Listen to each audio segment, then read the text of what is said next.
Oh boy. This thing is really acting stupid again. It really is.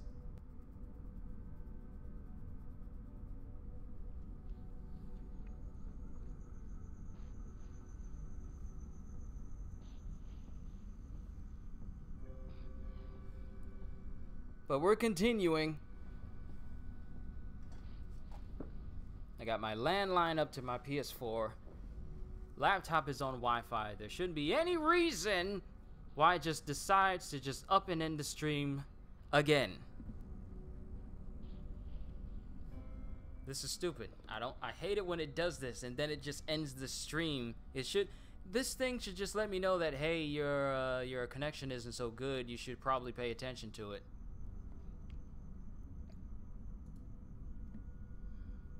I really do hate it when it interrupts my stream like that. It just throws the whole experience off.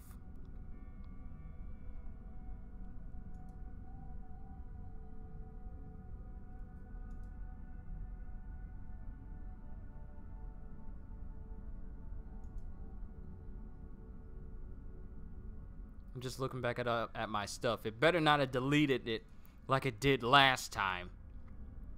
'Cause I ain't about to have that again.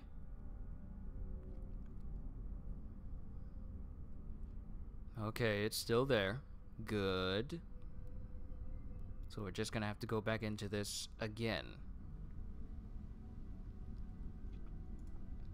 Sorry everybody if you're just now joining in. Had another network connection mishap, but it didn't delete my video like it did from my Batman Arkham series. So thankfully that didn't go down as it did before.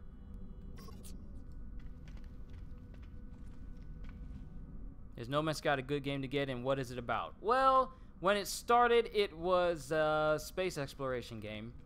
It was called The Biggest Disappointment of 2016. And for a lot of people, they got pretty burnt out on it. They were tired of it. They thought it was extremely boring. But the developers, small group of people by the name of Hello Games, they stuck with this game for 2 years. And each of their updates have drastically improved like the makeup of the game. The original goal was just go to the center of the universe, and that was your overall goal. But now they literally added a story mode to this game for you to go after, and now this recent update that I'm playing now, they made it so that you can join up with different people in space.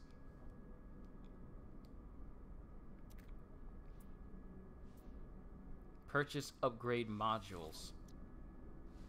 So life support module B, module C, shield module, underwater protection, scatter blaster, an extremely powerful upgrade for the scatter blaster used to begin upgrade installation process, offers significant improvements to weapon damage and reload times, increases total clip size, and offers substantial improvements to rate of fire. So now we're getting a good look at all movement module S.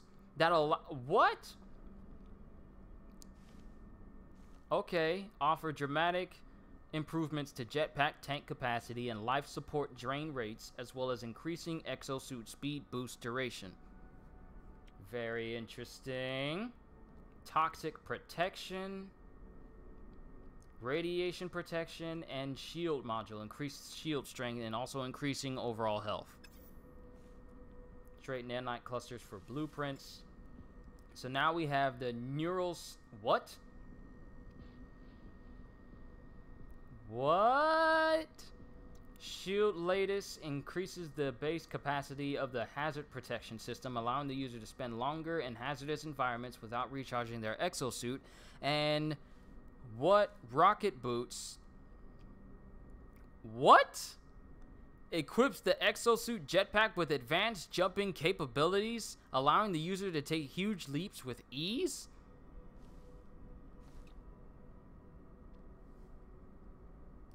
Oxygen recycler, already known. Hazmat exosuit augmentation. A mechanical glove with inbuilt radiation and toxicity shielding to enable the handling of hazardous substances. Rocket boots and neural stimulator. Increases the capacity of the exosuit's jetpack tanks and adrenal pump reserves, allowing the user to both fly and sprint longer. Yo, this is actually pretty hot. I like this. And this is just for the exosuit. This one, I'm pretty sure, is for your ship and for your weapons. I can't wait to see what they bring. Encrypted navigational data. 10 nanite clusters been added to my account. Thank you for the free cha-ching. And I still can't understand a single word that they say. Tray, okay, precious upgrade modules. Let's look through these.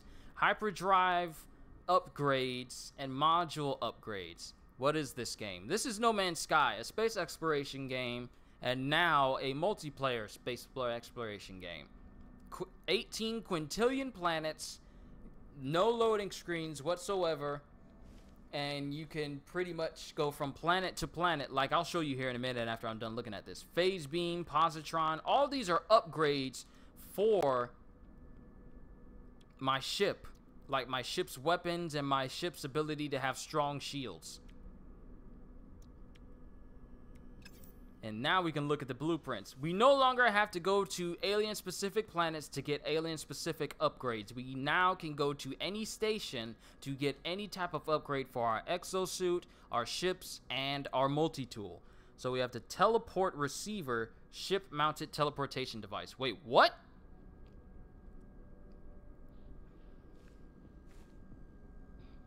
What? A device that modulates standard starship communication signals to enable the transport of matter as well as data. Yo! Starships fitted with such a device can send and receive products and substances to a user's exosuit over a long distance. Yo, this is a much needed feature in this game.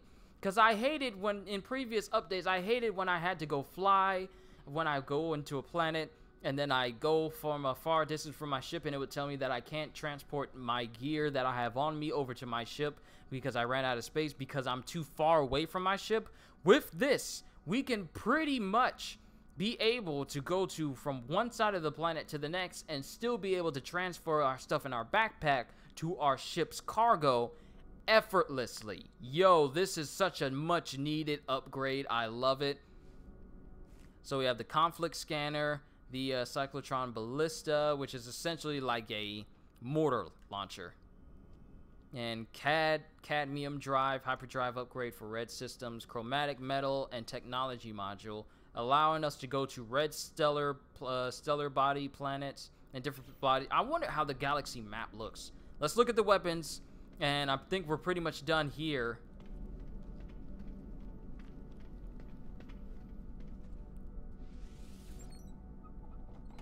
Yeah, we're pretty much done here, except for some of these things you can actually interact with and get either credits or nanite clusters. I got, ooh, more nanite clusters. I need to be looking for these, because I could actually get an upgrade for myself. More nanite clusters. Oh, we need to look around this whole area, because we could walk out of here with a brand new upgrade.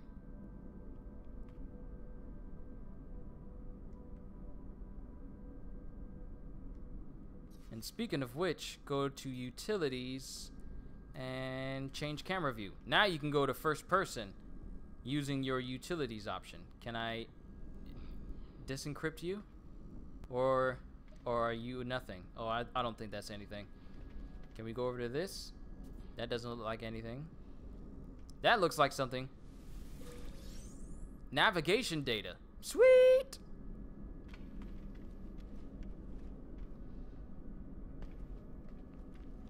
Alright, so how many nanite clusters do I have?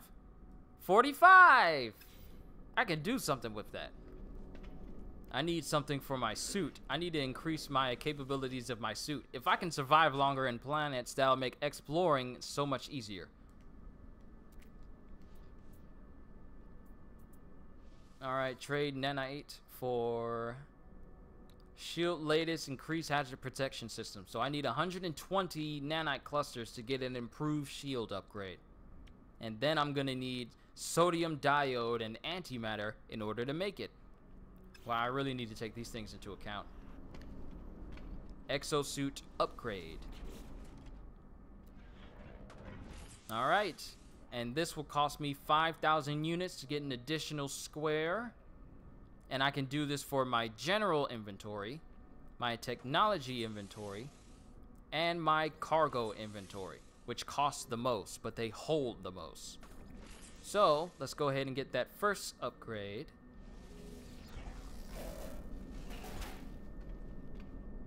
Can I keep going back to it? Nope, it won't let you. But it'll let you look at all this stuff. Look at all this stuff and gear. Can I have that? I like that. Can I have that shield? I like that. Alright, I think we explored enough on this side. I think we have enough nanite clusters. Time to get off of this station and head back into space. And then we'll take a look at the galactic map.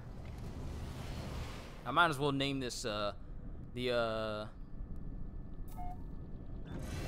is still part 1, because you guys know, those who know me know that I never end my videos without an intro, without an outro. Unknown planet, what do you have? Lifeless planet, it has salt, pure ferrite, and copper. Mothime Omega. Alright, so we need to find out where this signal is coming from and go to that instead. We were at that ringed planet right there. Payexira, what is that? 10, 5, 6, 7, 17. Alright, so we need to go to this planet that's over here.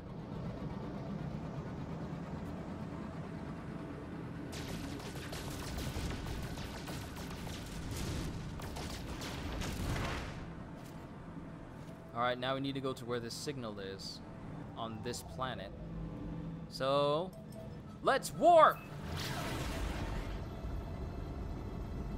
So you can moderately look around you.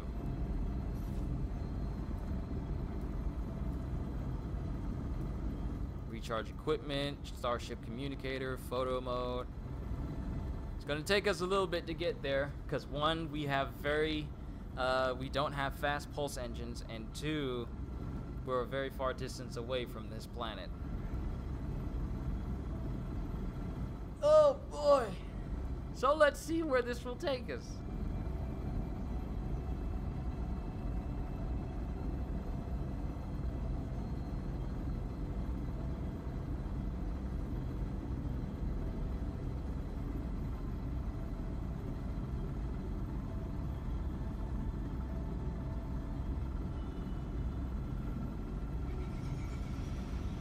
Exit out of anything else that is probably going to mess with my system overall.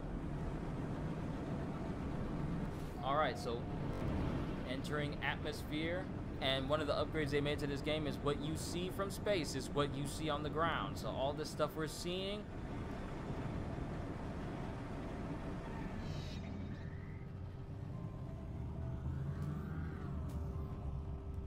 let me land!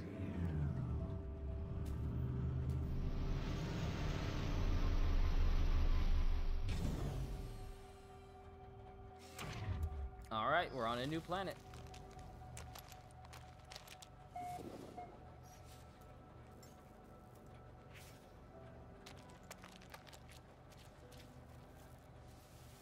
Broken technology. 161616, log entry 4925C follows. The sparking wires of the machine generates a signal tapping out its broadcast into the void. Whoever left the message is long gone. No fuel in, failed to reach station. Entry number 4925C. No fuel in, failed to reach station. Hazard protection low. No choice but to underground deploy base computer. As well as the log entry, the signal contains plans for a base computer and a terrain manipulator. Terrain manipulation!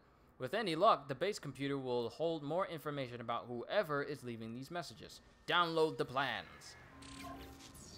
New technology discovered. Carbon nanotubes and dihydrogen jelly. Both of which I can easily make.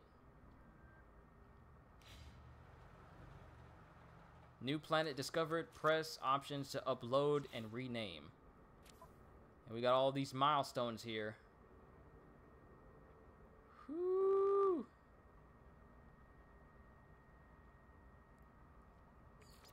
Alright, the Gek, the Viking, and the Korvax. The Korvax are those machine individuals that we met up with. Those are robot people. On foot exploration. Funny how this one isn't capitalized. So, hello, if you do make updates, I'm just letting you know right now that your on foot exploration text, it's not capitalized here in the front like the other ones are. So hopefully they'll notice and then do an update so we can fix that. It's not game breaking, just something I would like to bring to their attention. So, whether it's stinging puddles, low sentinels, abundant flora, and ample fauna. Oh my goodness, they have bigger incentives for finding all the species on the planet. There's 11 on this planet, and completing it will give me 550 nanites.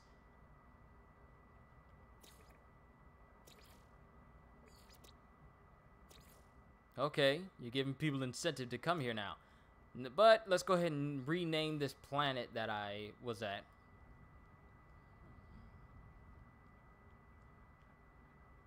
I'm probably going to do like a sub name of what it was.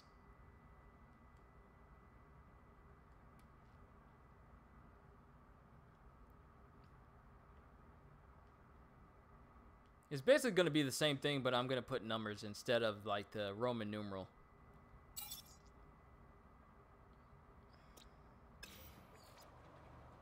Whoa! Naming planets now give you nanites instead of credits. I like. Because now when you're searching for all these countless planets and just uploading them or renaming them, they give you nanites instead. I like.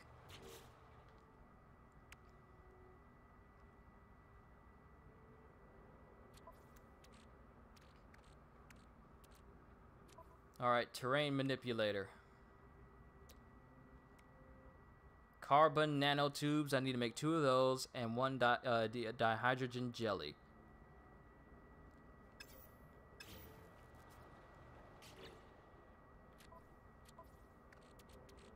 So, craft product. Make 2. And then make 1 dihydrogen jelly. Can we make 1? Oh, we need more dihydrogen, which comes from, well, stuff like this.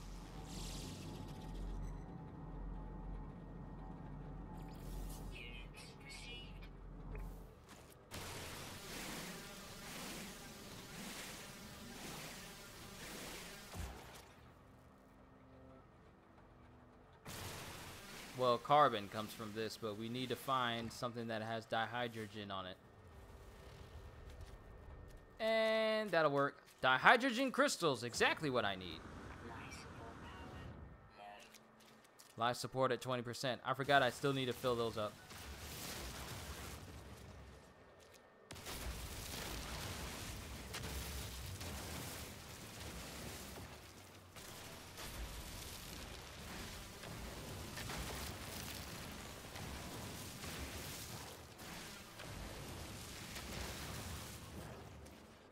Alright, we should have enough to make some dihydrogen jelly. Yeah, there we go, there we go.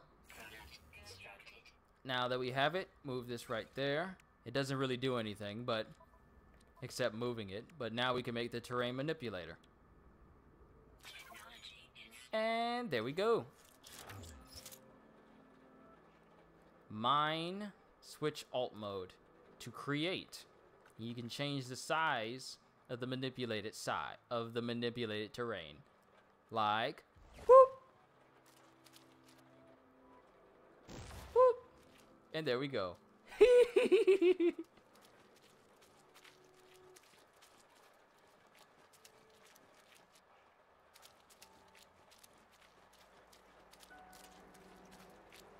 Alright, shape and material options, so you can change the way it looks. Undo last edit with L1.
Yo, Chris, what's going on, man? Just playing through this brand new No Man's Sky update. I'm loving it so far.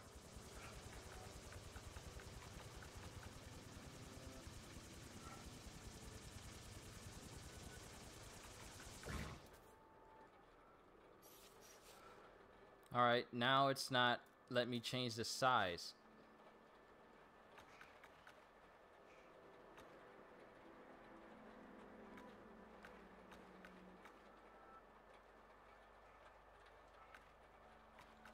Yes, it's I'm hitting it, but it's not changing the size for me. It's acting kind of weird right now.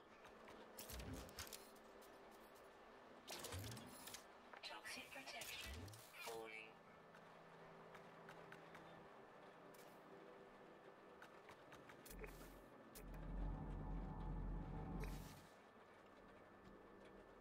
Change it to square. Okay. The question is, does any of that terrain manipulation persist for all players to see? Previously, it did not. Okay. So, let's put this to the test. One thing I'm noticing, though, is when I try to change the size, like, it says the left and right buttons is what changes the size.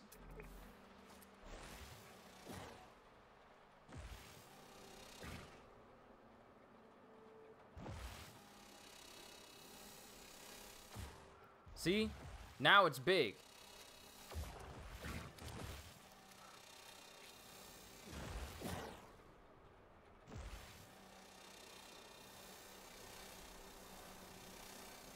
Toxic protection falling. Sorry, I haven't watched you stream lately, bro. You know me about spoilers. Can't wait. The third now. Christopher Robin hit theaters and Pooh is actually in the real world. Oh, okay. You good, man. You good. So I'm just doing random things. It still won't let me, you know, change the size. Like I'm hitting the, like, see that?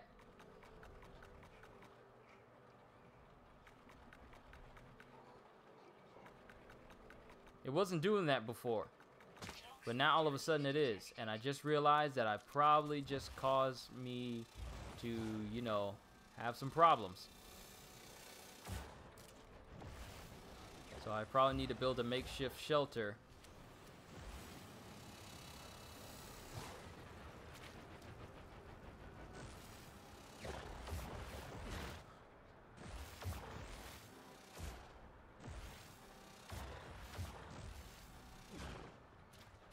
So let's go underground here and get some of that toxicity level stabilized.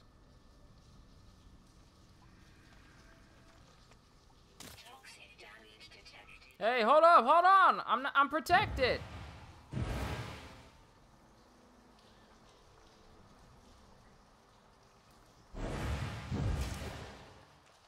Weapon depleted. Oh, come on. Melee jump. Whoa! What was that? I don't remember being able to jump that far.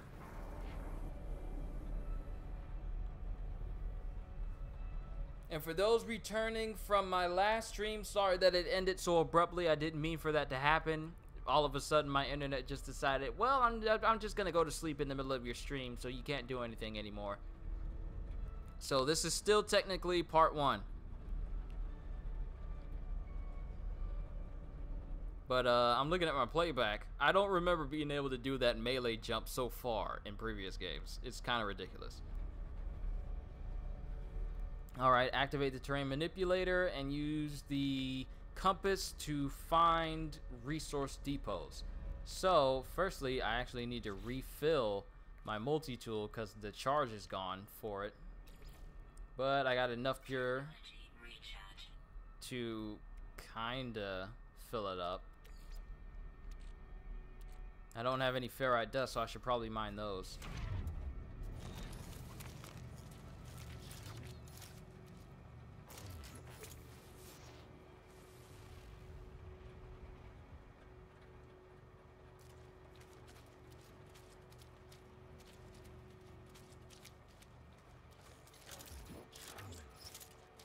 So we actually... Oh, what are these? What are these? Subterranean relic. Vortex cube. Oh, cool. I found a vortex cube planet. And some marrow bulbs.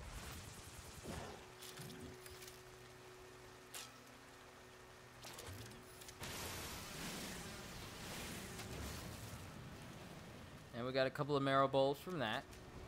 But we got a cave over here.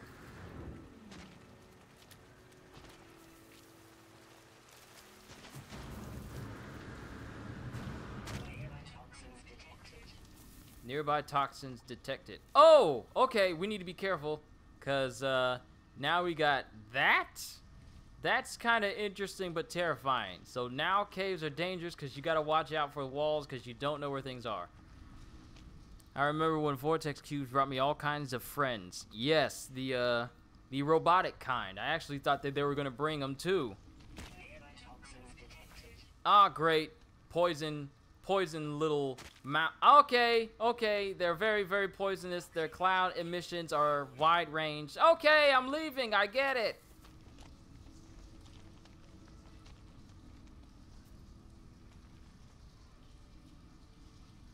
Yeah, I thought that they were gonna bring me some friends too, due to my history with them as well. But apparently they're not present. And apparently they don't care. Because I'm grabbing these and nothing is gaining those friends' attention. But we're just running through a cave here. Okay, nearby toxins again. Okay, we cannot... How far can I be to it? Is that the limit? Okay, that's the limit. Toxic... Okay, we're in a whole cave where everything wants to kill you. Just being near them drains your shielding. Planets are now dangerous, and I just remembered that I need to refill my life support.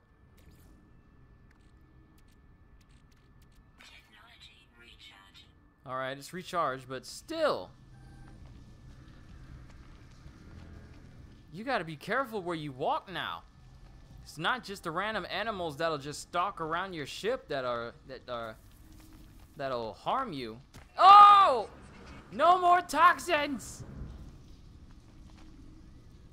It's possible the game sentinels only care if they're harvested from the surface. I got some of these from the surface. I got some of those vortex cubes from the surface, and still nothing happened. But it's very apparent that I can't go down there because all of those things are, you know, emitting toxin that I can't get close to. Look at that.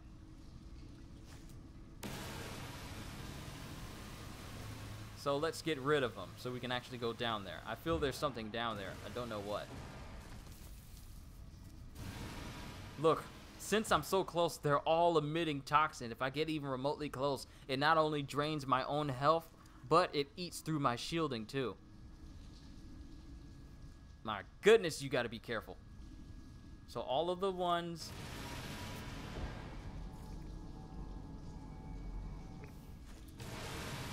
hazardous flora.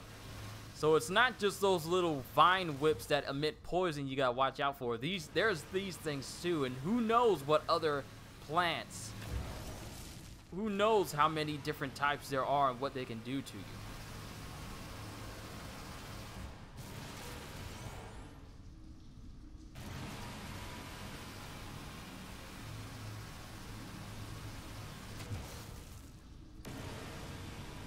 You need a flamethrower. Exactly. I need a flamethrower or a stronger mining laser. But I think we can go down. Oh, no. There's still one more.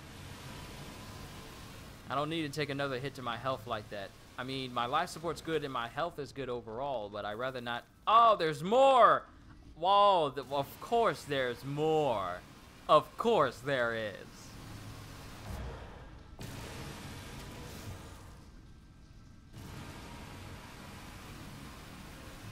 I'm just gonna let you guys know now. I'm gonna be playing this on and off again. Both on camera and off camera. Okay, these things are everywhere. Whatever is down here, it's either very important or there's just something, because there's so many of these toxic plants just down this one area. What is down here? it might not even be anything at all. And I need to refill my mining laser again. Alright, I got enough carbon where I can fill it up just a bit. Yeah, but yeah, I'm definitely going to be playing this on and off camera. On and off streams. Okay. Oh, more vortex cubes.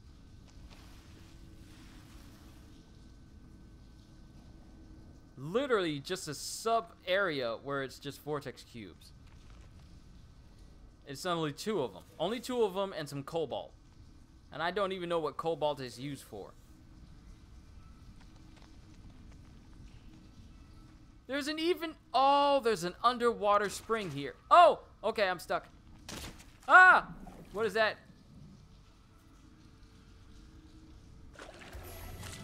Journey milestone accomplished. Oh, you get to see yourself underwater. That's cool.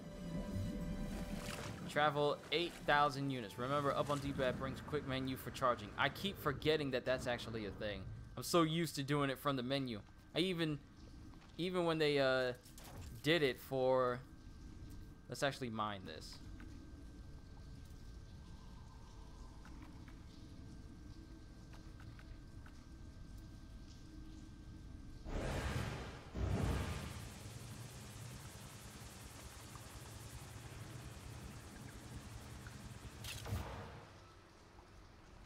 Remember up, yeah, I know. Okay, gather copper. We need to find copper. But we can't do that if we're stuck down here. There was one above me too. Slick little devil. But we need to get out of here now. I keep going to the menu. I keep forgetting. Oh, I love how the little scanner on you shows where you're gonna put your thing. And it lets you know. I like that little touch there. I like that. Base computer. Can't build. Missing component. Chromatic metal. Okay, I need to recharge my gun though. And I have nothing to do it with.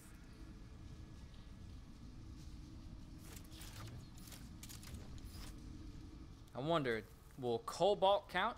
Will this count? Let's find out what it is. And see if it can help us. If it can, then we're probably gonna just mine all this down here. And it'll ought to help us out a little. Cobalt and salt.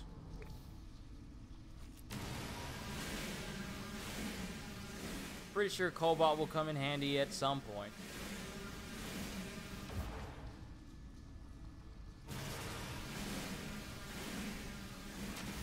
I'll just gather that little bit. Oh, another vortex cube. How many of these do I have?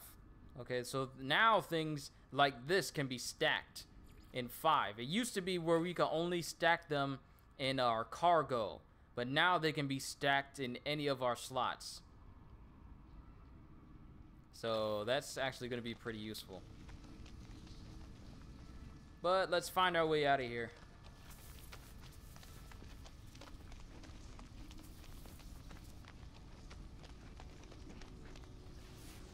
Need to scan for some of these, for the copper.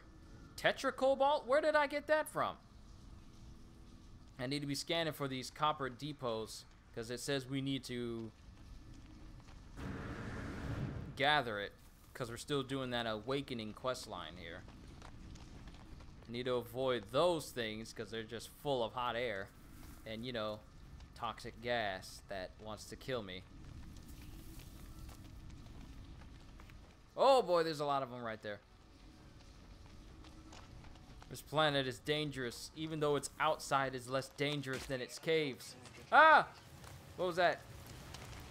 Copper. Unknown plant.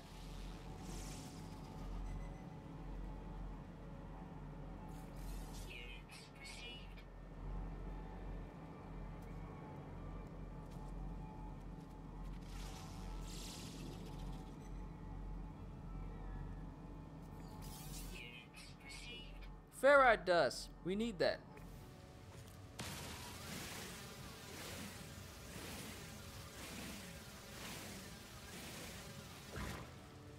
Ferrite dust and ammonia.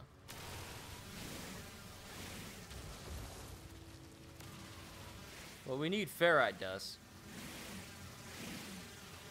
Specifically to refill up on our terrain manipulator.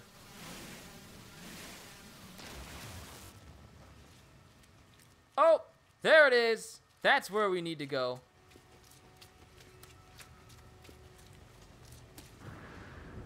Actually, you know what? Let's go ahead and save here on this spot. Save and charter. Carbon was the most prevalent fuel for the multi-tool. Now you have to, now everything is varied. They've completely, everything we know about refilling our ammo, refilling our multi-tool, refilling our health, all of that has been changed. So it's literally, we have to relearn how to play this game all over again. Because you cannot proceed as you once did before. Sodium-rich plant, but I want to get to that. That has what I need. And using your, and you can't use your mining laser to go get these glowing spots anymore. You now have to use your terrain manipulator in order to mine it now.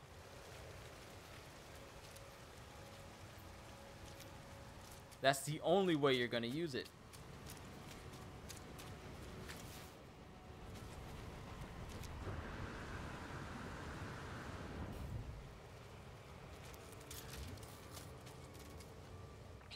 Resource copper. This is what we need. And I keep going to the menu.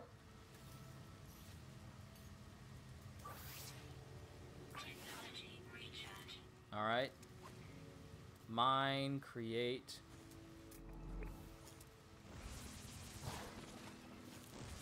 This is how you mine it. And this explains why I can't change the size of the orb used to do this. Like if I switch it to create,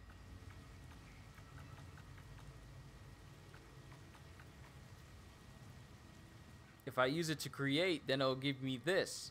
But now this is always going to be this size.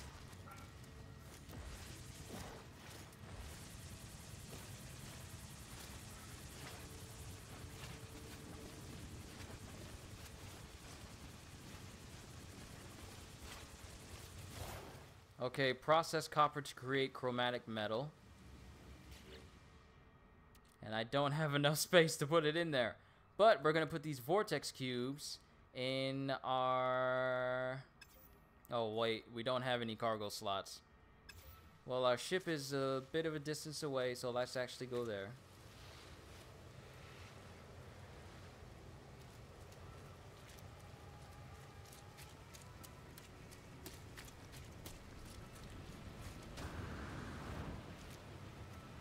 Like, what is this?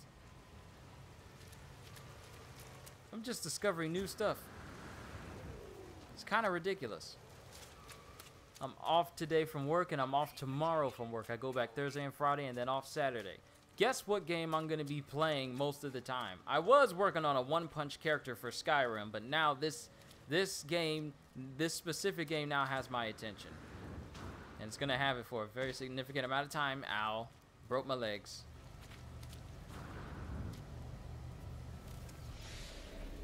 Okay, so we're in the ship. Let's go ahead and transfer these vortex cubes over.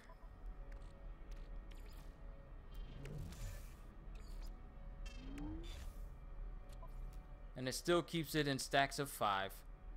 Is it still this? Is it still the same that you can beam items to your ship from any distance but have to be close to take it? Here's the thing. You missed it, Amish. I discovered an upgrade on the space station that allows you to put it on your ship that will make it so that its description says that with this upgrade, you now can beam items from your inventory from your ship regardless of distance. There is a literal ship upgrade that you can get to put on your ship to make it so you don't always have to run close to your ship in order to do it. There's an upgrade that makes it so we can transfer our items to our ship at any point in time, regardless of how far away we are. You have no idea how awesome that is.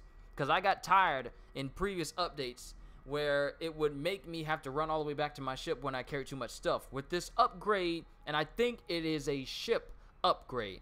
With this ship upgrade, we now can just beam stuff back and forth to our ships regardless of how far we travel on foot from our own ships. So, no, it is not the same. So that upgrade is fairly high priority. You better believe it.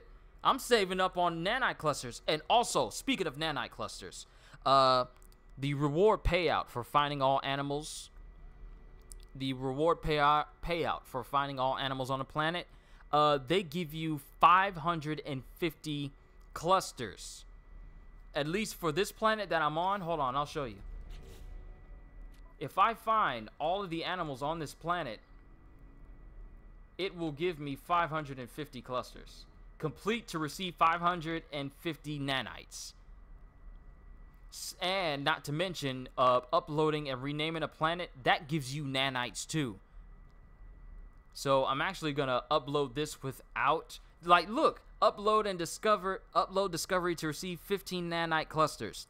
So if you come across like countless hours of just landing on planets, warping to different things, this is another way you can get nanite clusters for yourself. Because if I just upload this right now, nanite clusters are automatically deposited into my inventory. I would assume there's a similar upgrade to freighter and base maybe. You have returned. Yes, CJ. Sorry if you were here for my last stream and it cut out. That whole network error, it happened again. I don't know why. There's nothing to keep my network system from going out like it did. So this is technically still part 1. Once both of my videos have finished processing, I'll put the part 1 parts in there. But part 2 will probably be either sometime tomorrow or maybe on Thursday. It's probably going to be tomorrow. We're definitely going to play this again tomorrow. But I'm just going through I'm just telling Amish about all the new features that are on the ship. Like ship upgrades that lets us transfer items back and forth. They call it like a portable teleporter that allows you to transfer it, that allows the transition of not only data but matter as well. I'll have to look at that description again when I go back to the space station. And you'll get to see the space station too, because I don't think you were here when I landed on it. No more. The concept of star system specific vendors are now completely dismissed. Now you can get your armor upgrade, your suit upgrades, your ship upgrades, and your weapon upgrades all in the same place, all on one station. And they have their own specific section. Well, I'll just have to show you once I get off planet. Okay, process copper to create chromatic metal. So, and the beauty thing is, we don't have to keep creating new tech.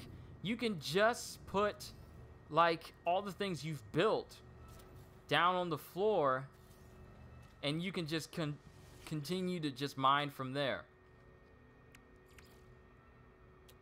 So now we need to put copper in there.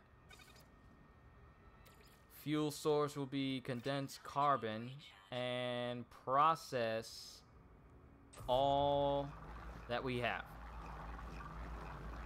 And how long will this take out of the fuel?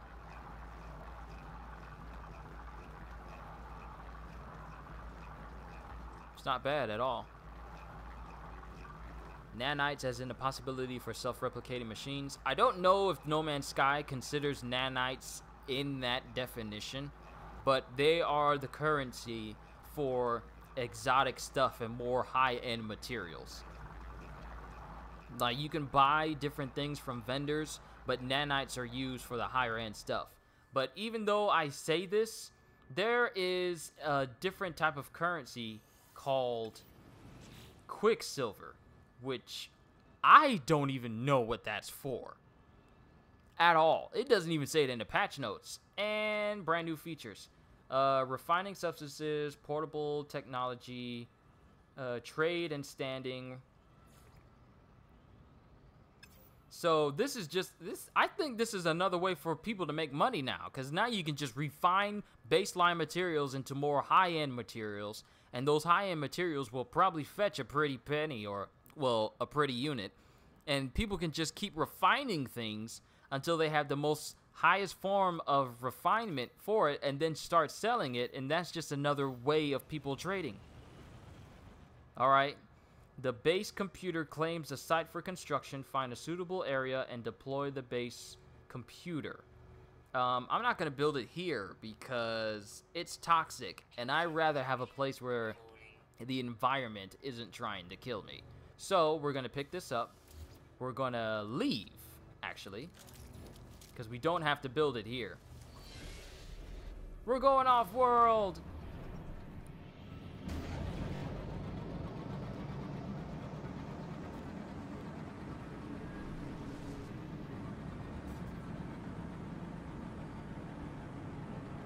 And actually,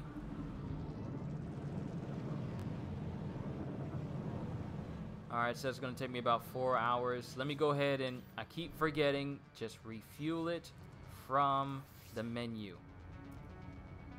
I don't have any tritium, so let's go ahead and mine some of these asteroids around here. Like, looking at this planet, it's just one Ochslag Prime. This is basically like a toxic planet. But we'll go over here and mine some of these for some tritium, because we're gonna need that. And like Amish and CJ, I'll show you all the stuff that you guys have missed when I got to the space station, if you haven't already seen it already. Okay, that silver we're getting. I need some tritium though. There's a lot of silver asteroids here. And not to mention that there's still the option of meeting up with people. Okay, this is a whole bunch of silver. I wonder if it can be refined into refined silver. That'd be interesting. Or who knows? There's possibilities for refining stuff. So now people are just gonna... Oh, there's a tritium. There's a tritium right there.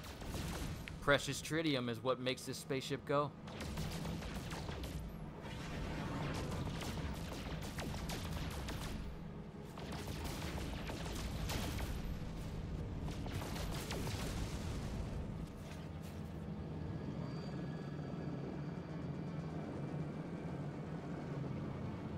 Alright.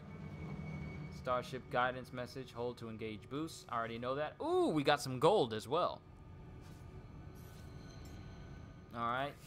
Fill up tritium. Our pulse engines are maxed. And there is a little lag. I noticed that. I saw that frame rate drop. We still got those planets to explore. So if I can find a planet where the environment does not try to kill me in night or daytime, or it doesn't have adverse storms, then I'm definitely going to go there. We're going to check all of these planets. Before this stream ends, we're going to check all those planets, and one of these planets is going to be my base. The first planet we landed on, the ice planet with the rings, that is not going to be... That is not going to be a planet where we make our base, because it tried to kill me. It actually did kill me. Like 5 minutes into the stream, it did kill me. So we're definitely not going there. We're gonna explore Mothime Omega, and then we're gonna explore the one next to it.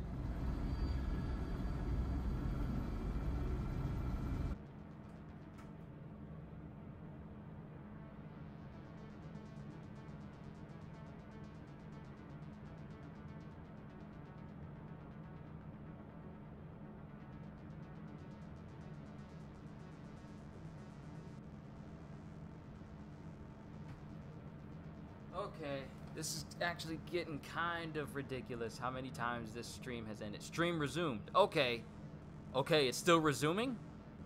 It's still resuming. Stream resumed. The stream is continuing. It still has my time up here. Is everything good now? Or would the game like, or would the internet, would the internet like to, you know, end my stream? I'm having fun with people. Come on, don't do this. I don't have time for this. I really don't. So it says it's resuming. So once this processes, it's probably going to have a big old massive jump cut. But at least it didn't end my stream for the second time in a row. It just stopped it because apparently the internet is having a hard time. We've been having a lot of storms lately. So, once again, everyone, I apologize for the interruptions. I really hope this hasn't been too disruptive for you. I'm just... like, the thing is, even if I connected a landline to this, it'll still have the same problem with the server. It can't connect to YouTube's server, so I don't know if it's something on YouTube's end or something on my end, because regardless of what I use, whether it's Wi-Fi or the LAN cable, it has happened to me before. Like, it literally happened in my Arkham Knight live stream, my third part actually, which I also lost completely in the process. So I've just been trying to find a more stable way for this to go, but I'm at a loss. I don't know what's going on. If it can't do it on landline and it can't do it on Wi-Fi, then it's really just a bit of a gamble of how long my stream can stay up here before my internet just says, you've been on too long, I'm just gonna cut off. So I don't know, but we're gonna continue. We're gonna go inside the base. Then Amish, I'll show you how it looks on the inside. And especially that very much needed upgrade for your ship.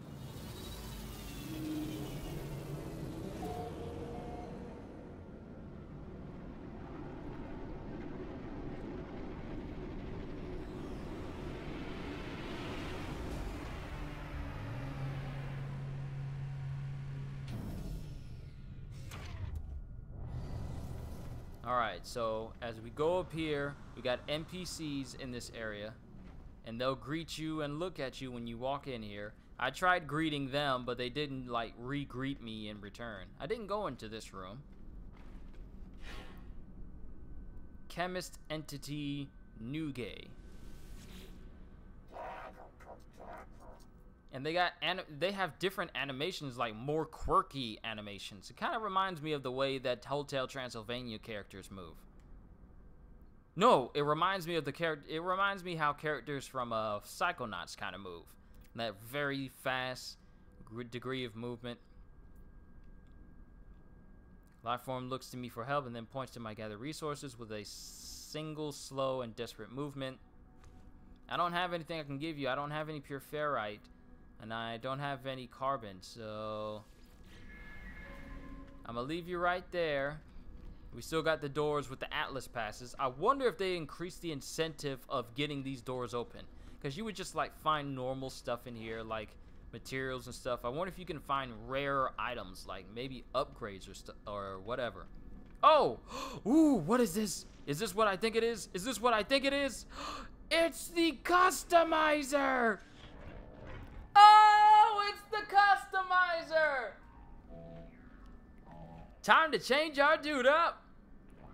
So, we have Anomaly, we have Gek, we have Viking, we have Korvax, we have Traveler. Oh my goodness, we get to customize your boy. Alright, so we got different presets.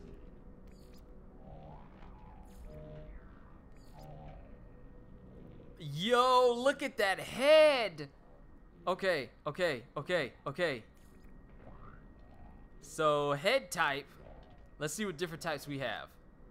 And then we get to customize the color? Full-on customization. Welcome back, CJ. I don't know how long this stream is gonna stay up. It stayed up shorter than the last time when it just cut out. But we're finally at the customizer. It's time to fully make my guy look unique. So this isn't the head we're gonna go with. We're gonna look at the different ones. Got Robot Dude here. We got Floating Orb. We got, I forgot his name for when I played through the story mode many months ago. We have this one. We have the alien. Do we have a more robotic look? We might go with Korvax if that's the case. And you can change the eyes?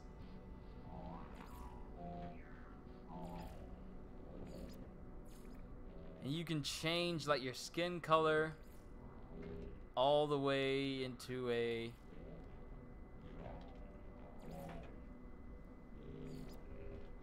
secondary color and everything.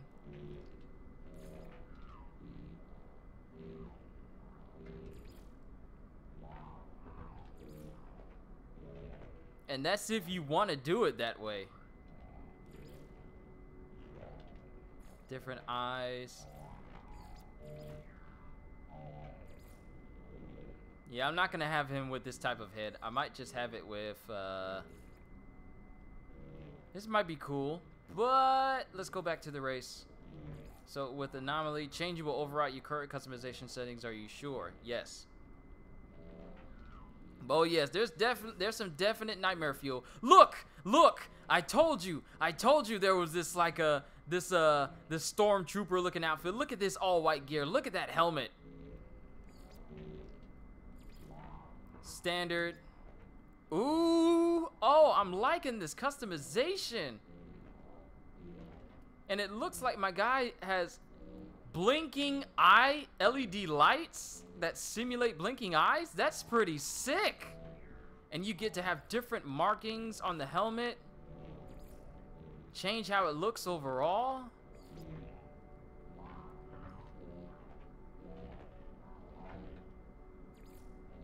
Then you have like the stormtrooper, snowtrooper. Look at this. This makes my dude look decked. Look at that. Look at the engravings on that. Hey, this looks like one of Zero's helmet from that looks like one of Zero's helmet from Borderlands 2. And then we have the final one. I really like this one because it gives me a feel. The engravings on his mask, I like it. We can have it all black, secondary color. And then main color can be...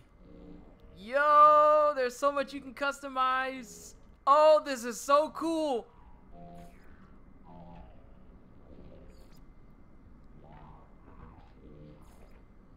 And I think you can unlock more customization options. We'll have it with like a gold plate because this dude, I'm gonna be a captain of an armada. My dude needs to look the part. So we can have different markings. Let's see if we can get some different markings on here. I can't tell because it could be blending in, but I'm paying attention.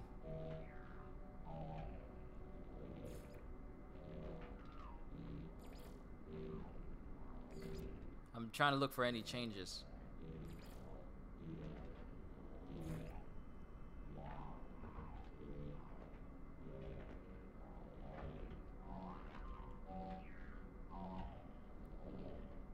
Yeah, this isn't fully black. It's just like a, I don't know. This is like a grayish color.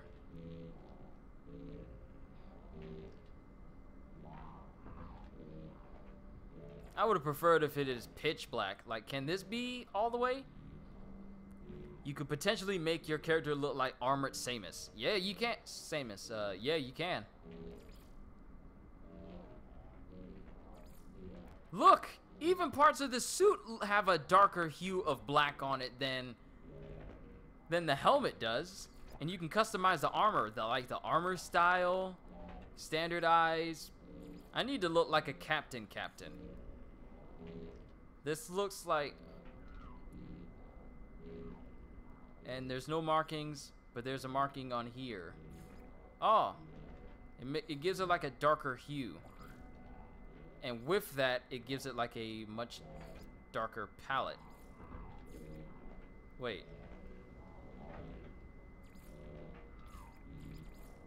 Oh, it's only changing like that little orb on the corner. You can make it as dark as possible, and that's like a symbol for the Gek. This looks like a Gek armor piece, though. So I'm gonna switch back to 2 and keep it there. But we got torso style. Ooh, I like this. I like that. That looks like a. And then we got like standardized robes and stuff. Okay. Welcome back, Brandon Mitchell. I know we've been having some mishaps with the stream, but we're back at it again. Different markings on this thing. I'm just spending time with this now. Just spending time with the customization of my armor. I'm trying to make my dude look as regal looking as possible, and I have 3 fingers. Okay, there's my regular fingers. My dude had 3 fingers? Oh wait, it's because I turned into a traveler and then I went back to an anomaly. But wait, my anomaly went back and I had like 4 fingers. So that's Gek. There's that. And there's this. Ooh, this looks regal looking. If I can get all of it to be black. Oh, I can't change the top parts to be black either? Oh, that's a missed opportunity. I'll just go back to the first one then, because at least it'll let me have it be all black. Alright. Then we'll go to our legs. What type of legs can we have? Standardized armor, markings.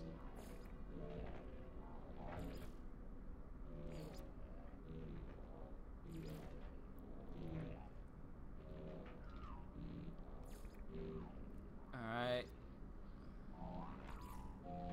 Yes, my dude's looking nice. My dude's looking nice. I like it.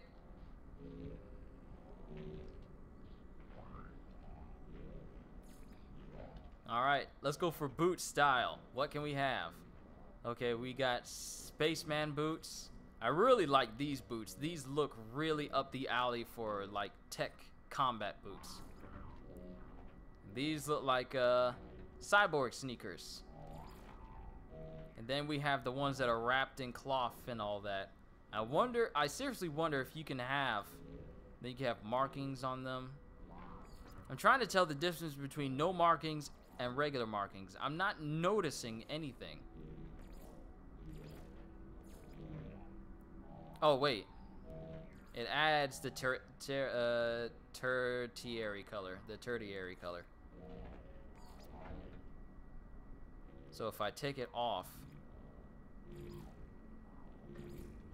oh, it customizes the little symbol in the back. Okay, I see it. Alright, now we get to customize how our backpack looks. No markings, that type of marking. Primary color.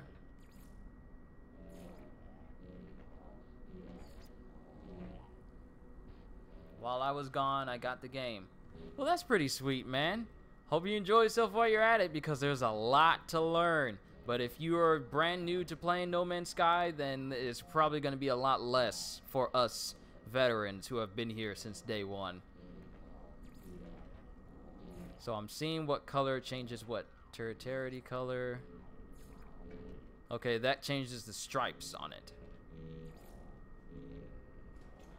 So overall, this is pretty sweet.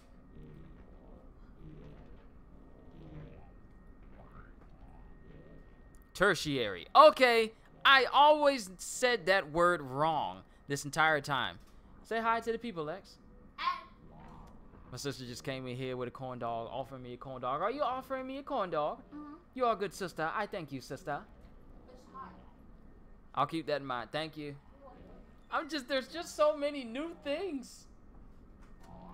And my family actually helped me come up with a name for what I'm going to name my freighter.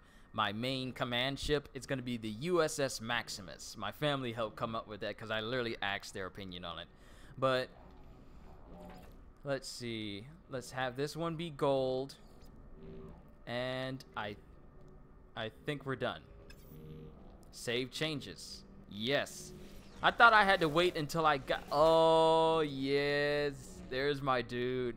My space exploration dude. Yo! That's what I like. But, Amish, here it is. Right here. I can't understand the language. We're going to have to relearn everything all over again. It's fine. Trade nanite clusters for blueprints. Where is it? I saw it up here. Teleport receiver. A device that modulates standard starship communication signals to enable the transport of matter as well as data. Starships fitted with such a device can send and receive products and substances to a user's exosuit over a long distance. So, what this is telling me is, it's telling me that we pretty much can be able to transfer stuff to and from our ship, regardless of distance. I, of course, don't have the materials to actually make it, nor do I have the nanite clusters in order to actually buy it, but this is going to be the first thing that I get. So, trust and believe, we are going to be working towards getting that. And then we should be able to... You know what? Let's actually go down. See if we can do something. Too bad I can't change the color of my ship. Ooh, that would be awesome if I could change the color of my ship. But I'm probably asking for too much. Right now, we need to go ahead and start making our home base. Onwards into space! Alright, so this is a lifeless planet. It has absolutely no life whatsoever. Look at it. It's so barren. It's just cracked. It's just clouds and barren earth. Well, not earth, but barren ground. It's going to take us a couple seconds to get there. So we're going to explore this place, actually. And really not terribly expensive to get early. No, it is not. Think about it. Now planets don't give you credits when you upload them. They give you nanites. So literally going to planets is now a bigger incentive than ever. And look at this place. There's nothing here. It's just barren.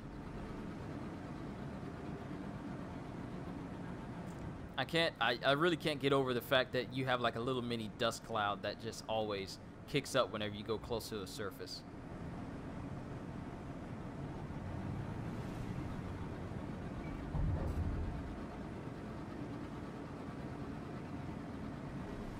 To any of you folks that are Star Trek fans, however unlikely, they could find the weakness and exploit it. I'm sorry. How do you feel about the Prime Directive and its enforcement? I absolutely have no idea. Oh, wait, you can see the weapons on your ship. Like, it's under my wings. Could you see your weapons on your ship? Hold up, we need to look at this further. Photo mode. Could you actively see the weapons that you had on your ship? I can't remember. Could you? Because if that's the case, imagine a ship that has multiple guns on it. It's literally going to be lined up all across all wings or underneath the ship or whatever. Also, this photo mode. Can we see inside where I am? Nope. You couldn't see your weapons. Okay, so you can visually... That was in the patch notes. Okay. Yes, I forgot. I read through that whole patch notes thing. So this lifeless planet here. We might as well land and count it as... Like, I love the kick-up of space dust. I love the kick-up of space dust whenever we are flying low to the ground. There's sentinels here. Weather, eerily calm. Oh, this makes this place just seem so... Like, there is nothing here. If you make a base here, you need to make sure that you have a freighter out there giving you materials, because there's not much for you to go on. What is that out there in the distance? What? There's an actual plant on this lifeless planet? How do the flying physics feel? They feel a little bit weighty. I'm not gonna lie. They feel weighty. They're not... You're not gonna be turning on a dime. Let's just get that out of the way. You're not gonna be turning like with like a... You're not gonna have perfect... Oh wait, not enough fuel. Oh my goodness, I forgot.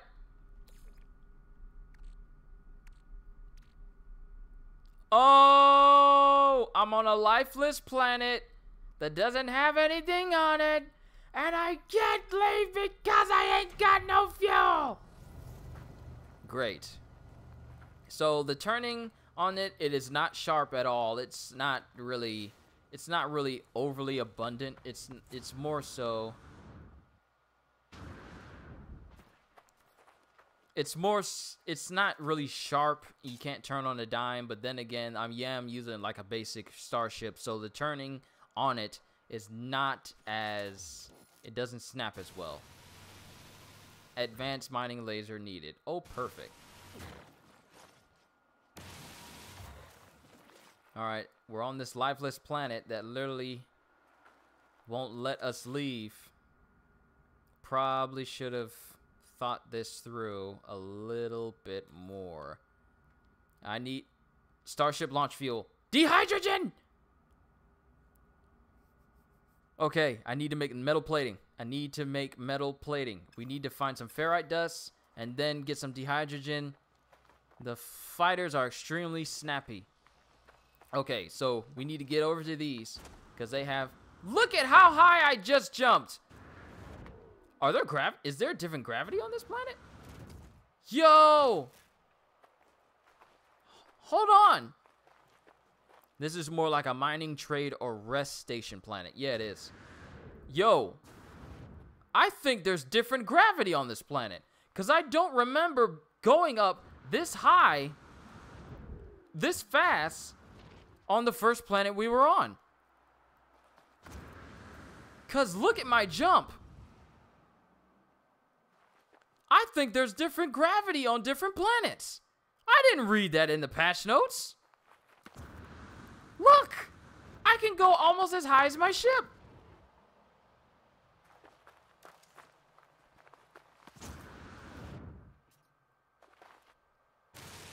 I could be entirely wrong, but my jumping was never that high when we was on the first planet. But we need this dehydrogen in order to make the Starship launch fuel. So we do have materials here to get us off this planet, but this isn't a resource-abundant planet. So I just need to keep that in mind. And also, maybe I should just go ahead and make some Starship fuel canisters just in case. So this will give us some ferrite. All these little rocks will give us some ferrite. It gives you everything you need to get off this planet, but there's not too much to keep you on. Except for whatever this is. Like these carbon crystals. I seriously think that there's high gravity, like not high gravity, but low gravity on these planets. Because look at how much air I'm able to get. I barely got enough when I was on that other planet. Like, look. I could never get this high on that other planet before. It would make me go all the way up. So, gravity is now a thing.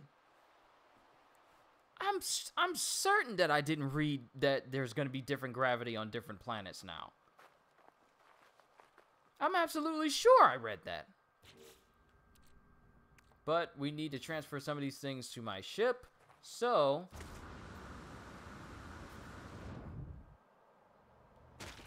okay, that seriously hurt, but still. The concept of there being different gravity on different planets now, it's... These worlds now are more lifelike because of that. Actual gravity we have to take in consideration. And why am I getting in my ship? I don't need to be on it in order for that to happen. But this is interesting. This is very interesting. The nerd in me is increasingly intrigued. It does, yeah, you're right, it does make sense, but I didn't think that it was actually going to be something in this game. For this to be a space game, I didn't expect gravity to actually, you know, to play a part. But for them to actually have it, I commend them for it. So, navigation data. Let's move that over. We actually look at the price of how much these things will fetch for. Sodium, ooh, that fetches a lot. And so does chromatic metal. What? I can make an ion battery? Because of the cobalt that we got from that toxic planet. Antimatter housing and antimatter. Fuel used to charge your starship's hyperdrive and enable FTL warp speeds. Faster than light warp speeds. It took me a moment to fully remember what those words meant, those letters meant. I'm sorry. Ship launcher fuel, so we need metal plating. Do I have enough ferrite dust to make it? No, I don't. We need to mine some more of these rocks. Thankful. Oh, wow. I never noticed. My life support. My life support. We need to get back in there. We need to recharge my life support. I completely forgot that that was a thing. Dioxide and oxygen. Oxygen. Always good. All right. We're good to go. Just being on this planet, I'm just amazed. This is a lifeless planet, yet there's so much here to take in. Completely lifeless. Nothing except stones and rocks. And whatever that is out in the distance. Resource depot.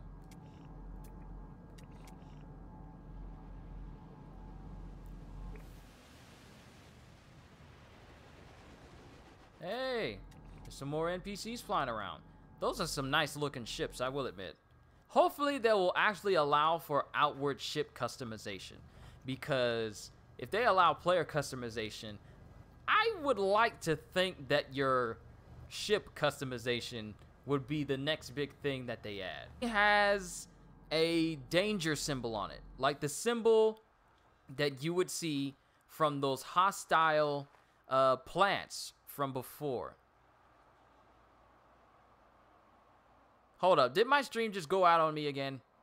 Or is it still going?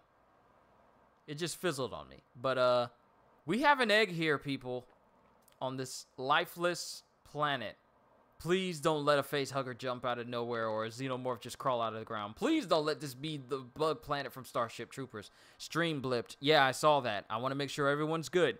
Because we just ran across an egg here. An alien egg. Journey milestone accomplished. Yay, I walked around a lot. But there's an egg here, people. And I kind of don't know what to do. But it's giving me warning symbols like from those toxic objects. And we can't scan it.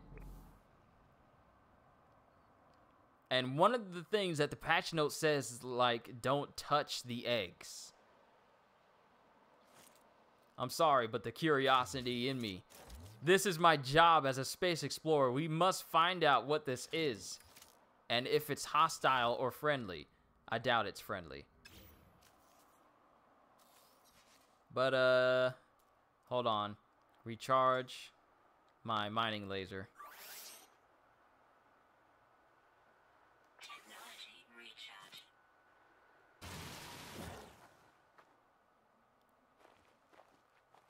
Actually, you know what? Prime Directive says touch everything. Okay, you know what? Let's actually do this smart. We're gonna do this smart. Oh, I can't do it. Never mind. Well, we're gonna do this blatantly obvious. Whoa! Oh! Whoa! Whoa! Whoa! Creatures! Creatures! Creatures! Run! Run! Run! Aliens! Don't touch the eggs! Don't touch the eggs! We need to run. We need to run. We need to run. Run! Run! Oh my goodness, they're trying to pounce me and kill me! Run! Run! Run! They're after me. Oh, they do not like the fact that I touched the eggs. Get in the ship. Whoa! Oh! Oh! Oh! Oh boy! Okay! Okay! Okay! And they're desperately trying to get at me. And you know the bad part? I don't think we have enough ferrite to make starship fuel yet. But they do not like me. Ladies and gentlemen, do not touch the eggs. They're not going away. They are not going away. I don't even know what that little rolling thing was. Okay, I need to gather my thoughts. They're not going to go away anytime soon. They're not leaving. And if only they would have put a warning in the patch notes. They did put a warning. They told me not to touch the eggs, and I did it. Still. So, what they failed to tell us was that these things were going to come out and get you. They did give us a warning. They just said don't touch the eggs. But the curiosity in people. Oh my. Oh wow. Wow. Okay. Okay, I'm gonna go into photo mode. I'm gonna go into. Oh. Oh boy. Okay. Photo mode. Are they all around me? Okay, it's just these three. But I distinctively remember there being more. They're by the egg. Oh, they're by where we burst open the egg. So there's 6 in all. There's the 3 that are staying where the egg is. And then we have the 3 that are currently trying to kill me in my ship. Oh, we are in a bad spot.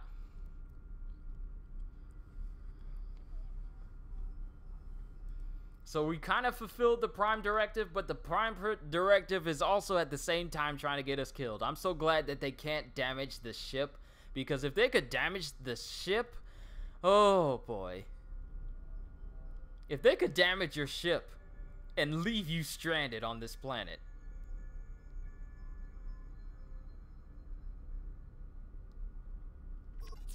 That's actually kind of scary. You know, other than the fact that these things are currently trying to kill me. Please tell me I have enough.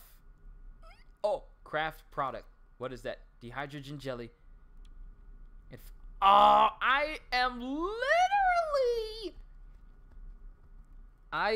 literally about, what is that, 15 ferrite dust shy of being able to make this.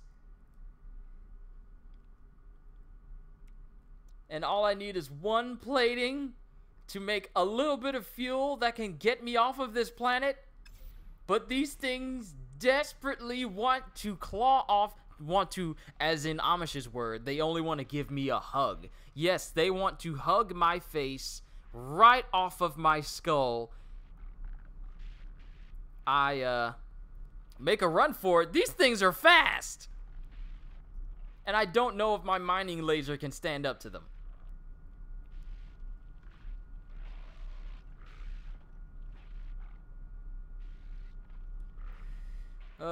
Sufficient dehydrogen acquired, construct plating.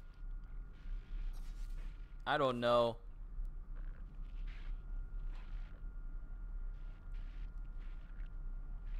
Oh boy. They don't like me at all. But if I'm gonna be the commander of my own armada, I must face every single threat. I am Kyushu, and you will kneel before me.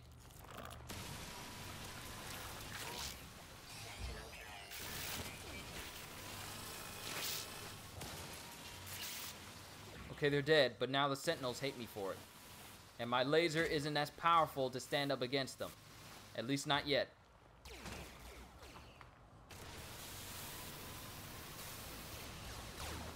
Swarm subsiding. Okay. Now they're gone.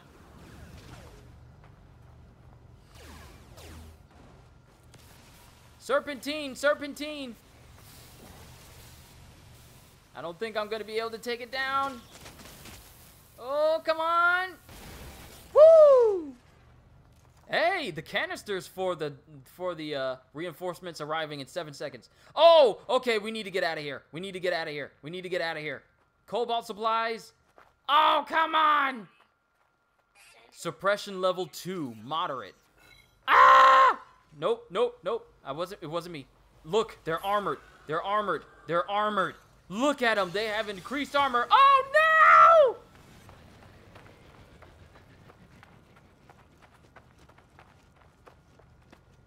Dude. Sentinels are oh, they're searching for me. Oh, we got to get out of their view. We got to stay away from them for 30 seconds. Yo! Oh, gotta get away, gotta get away, gotta get away, gotta get away, gotta get away, run away, run away. Yo, this is concerning. This is so concerning. I don't like this. They just made space more dangerous. You want to take out this sentinel? Fine. We'll send you 2 more, and then they'll be armored. Get the barrel and run. Yes. Okay, okay. Whew. Sentinel force deactivated. Oh, that was so nerve-wracking.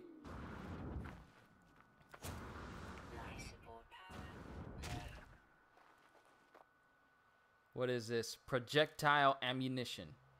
We have to break this open. The swarm has subsided. Okay, from now on, never, ever, ever touching another egg. I don't care.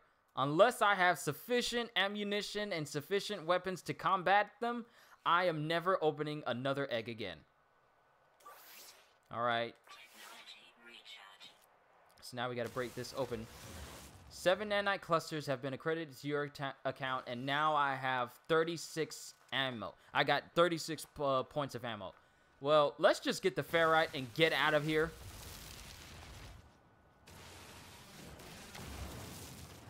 Okay, I have enough. I have enough. Let's just leave. We're leaving. We're getting off this planet. We are getting off this planet.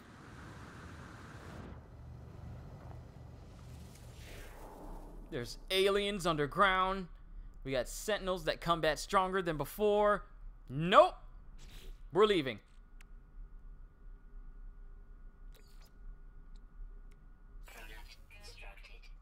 There's a character in many of the next generation beyond shows named Q. He's a part of a race of near godlike reality warping beings. Oh yes, I'm very familiar with Q. It's funny because since my name is Q and people in real life just call me Q, those who don't know me as Q-Shu just call me Q. But I've never been referenced as to Q before. I'm not saying that this is what you're saying, but thou art a Q level troll. Yeah, Q is a definite troll. He's a definite troll. But now we can craft the starship fuel and leave.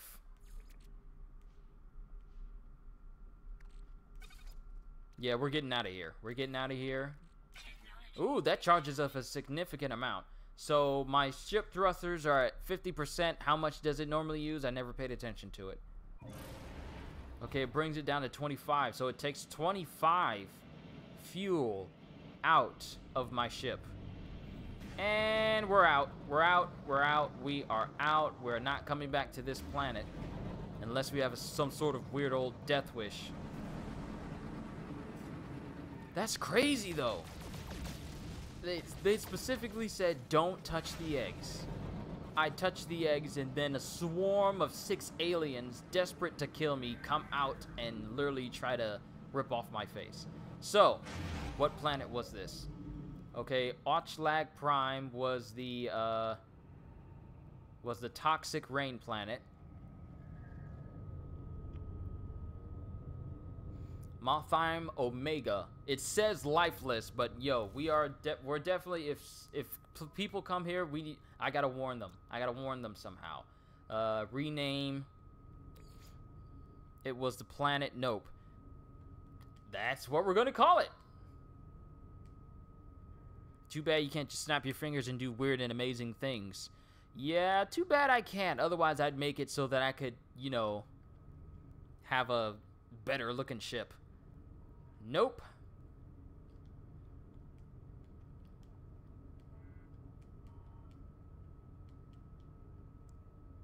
How far can I ride out? Oh, that is a long amount of characters that we can ride out.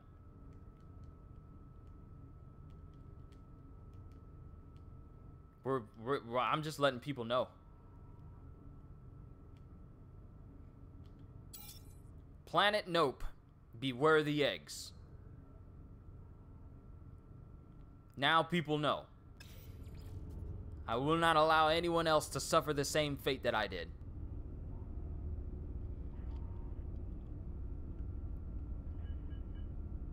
So, let's make sure we have enough pulse fuel. What are you gonna give me? Silver? It's giving me plenty of silver. We're gonna have to mess around with the refinery. Once we find our perfect planet, our first planet.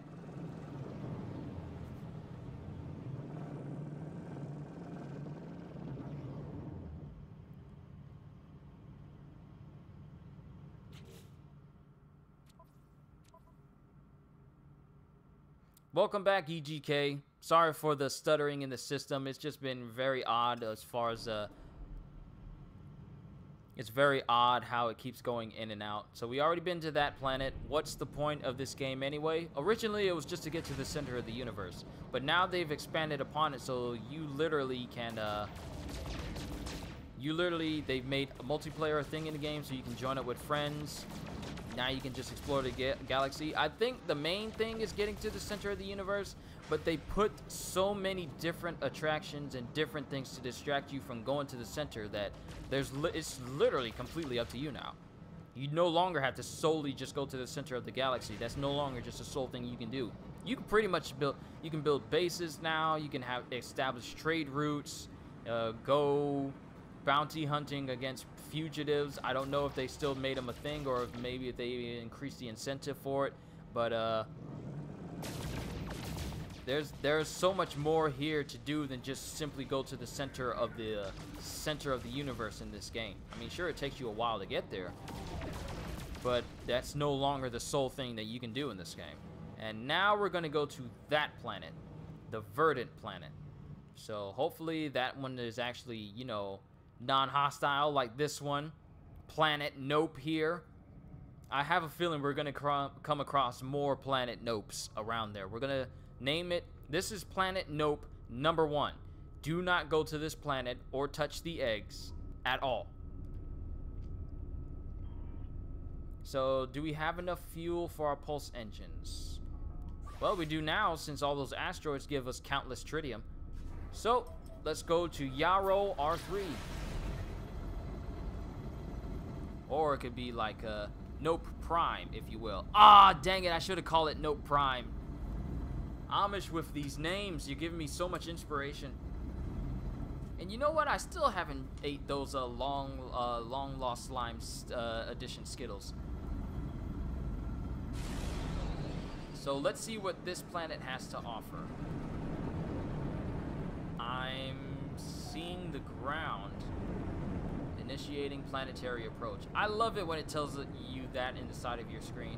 Okay, so we're coming down to this planet. I see trees. What type of environment have we set upon? Let's find a place to set her down and give a good look. All of this, and they can't not mine a bit of it.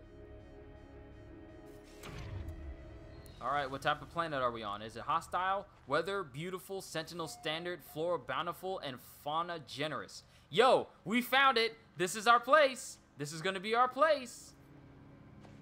Yo, this is a stable place! There's no... Yo, look at the forests! And look at all the trees! This is where we'll establish our first base. This planet right here. I wanted a nice, cool planet that was sustainable and it wasn't trying to kill me, and here we are. Now we just need to find an area where we can start Planet Bob. Planet Bob has been found.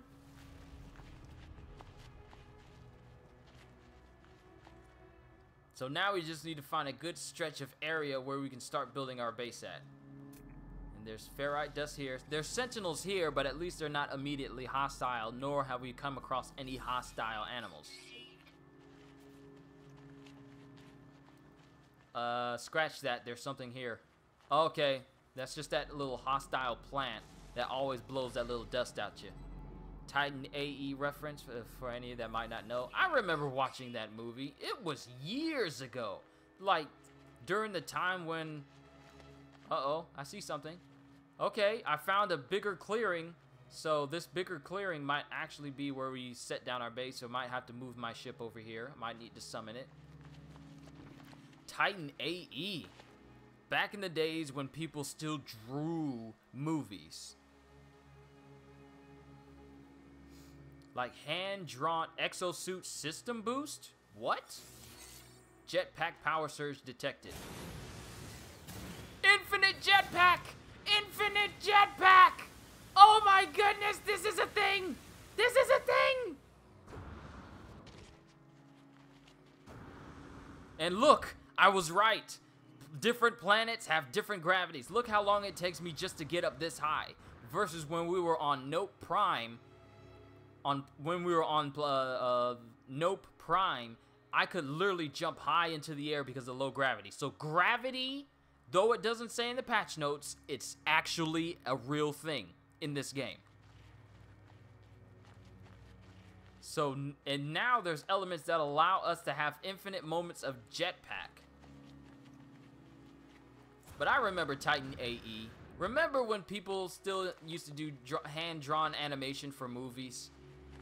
When's the last time we had one of those? Like a hand-drawn animated movie. Like, I remember Sinbad, Legend of the Seven Seas being one, and they were made by DreamWorks. You know, the people that did, like, The Prince of Egypt and those movies. I wonder. Hey, don't be looking at me just because I took that. How high can we go with this system boost? Ah! And it'll actually show you falling towards the ground. It's so cool. Matt Damon, Janine Garofalo, Bill Pullman, Drew Barrymore, John Leguizamo, Nathan Lane, man, Titan AE. Yes, they really did have a big cast. Which brings me back to my question. When's the last time we had a hand-drawn movie? Not like a hand-sculpted movie where all the characters are 3D, but I mean a hand-drawn movie where you have actual artists actually drawing the characters page by page and frame by frame.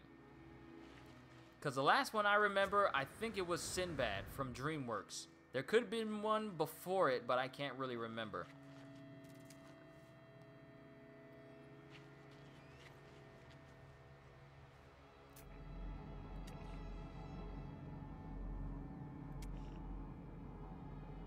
And they're flying out of the range of my scanners. I probably might not get 100%. Oh, I did! View discovery. How many animals are on this planet? There's 10. If I find all 10, how many clusters do I get? 500. Okay, so the amount of animals you find on a planet determine how many nanite clusters you obtain. So, that's that. But right now, we need to find a good location where we can set down. We need to find a good location where we can set down, and we need to find a good flat area where... This thing just appeared out of nowhere. Y'all saw that. Titan AE did something weird, though. Kind of hybrid animate, because I remember in a feature they actually did mocap during filming. Yo! I think I remember that, too. Like, motion capture during filming. Is that cloud in the way of the sun keeping me from the shadows appearing? Yo, it is. The clouds are moving in the way, and it's covering specific areas. I could be overthinking it, or maybe I'm just, you know, maybe I'm just overthinking it. I actually need to be. Sorry if I haven't been overly loud on my mic. I've been leaning away from it. I had to move it because this corn dog is next to me. I haven't. You know what? This is going to be the first time in about a year, or maybe a year and two, maybe 2 years, that I actually had a corn dog. Like, my sister just brought it into me. For me, and this is actually gonna be the first time in years that I actually had a corn dog. It feels like it's been so long.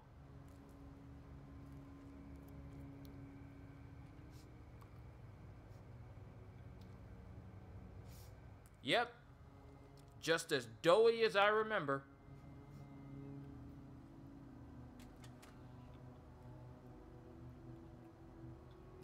I'm tasting more corn than dog. But we got this whole area. I just need to find out. Hey, look at that little thing.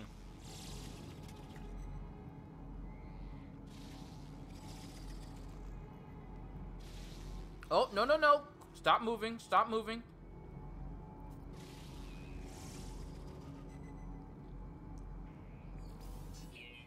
There we go.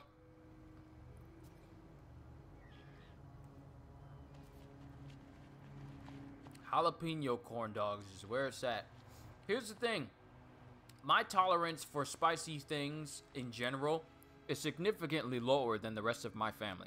Like, everyone in my family can tolerate eating hot stuff. Like, my sister literally loves eating jalapeno poppers jalapeno potato skins, anything spicy. But my tolerance for it is lower than everyone else's.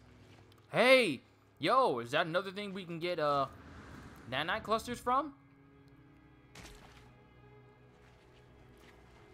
And that hurt a lot more than I was expecting. We need to find a clearing so we can start our base building. But we got damaged machinery. Let's find out how we can open this up and see if they give us more than just 30 nanite clusters. So what do we need to repair it? Chromatic steel. Chromatic metal. Okay. What will you give me in return? 30 nanite clusters. How many did we need in order to get that teleport receiver? 150? Okay, we are almost there.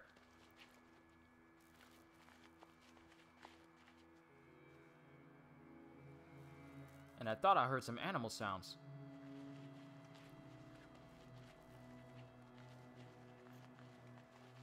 Okay, so if we're going to make the ideal area for...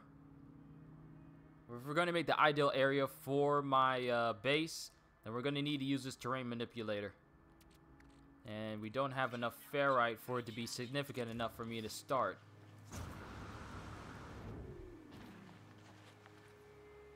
Advanced mining laser, pure ferrite. This will be so useful if I can get my hands on it. And it lets hazardous flora. Hazardous flora. It's nice that it tells you immediately in your visor what is hazardous to you. Hey, what's this? Sodium nitrate, advanced mining laser required. Okay, there's so many things we need, but let's focus on making... I think I should, if I find a good spot. You know what? Let's get back in our ship. Let's just fly to another spot. So if I find a good flat area, because this is going to be where our first base is. It's stable. It's comfortable. The temperature is nice. 56.5 degrees Fahrenheit. Low toxicity and low radiation. Well, it's kind of toxic. It's 1.2 in toxicity and 0.1 in radiation, but it's still more stable than any other planets I've been on so far. So back in the buttery. You gotta remember. All right, so this area over here, this actually looks quite flat. We could actually use this. This might be good. This area might be good. Yes, this looks nice. Yes, this is nice. Hand-drawn movies are a rare art form nowadays. It really is. Now all we're getting is just live action or 3D animations. That's all we're getting now. Not to say that 3D animation is bad. It's just that some studios do that better than others, and they're not as repetitive when they do them. But look at this whole wide open area. Oh, look, our first word, our first ancient statue that'll give us words. I like this planet. Yes, I like this planet too. This is going to be where we construct our first base.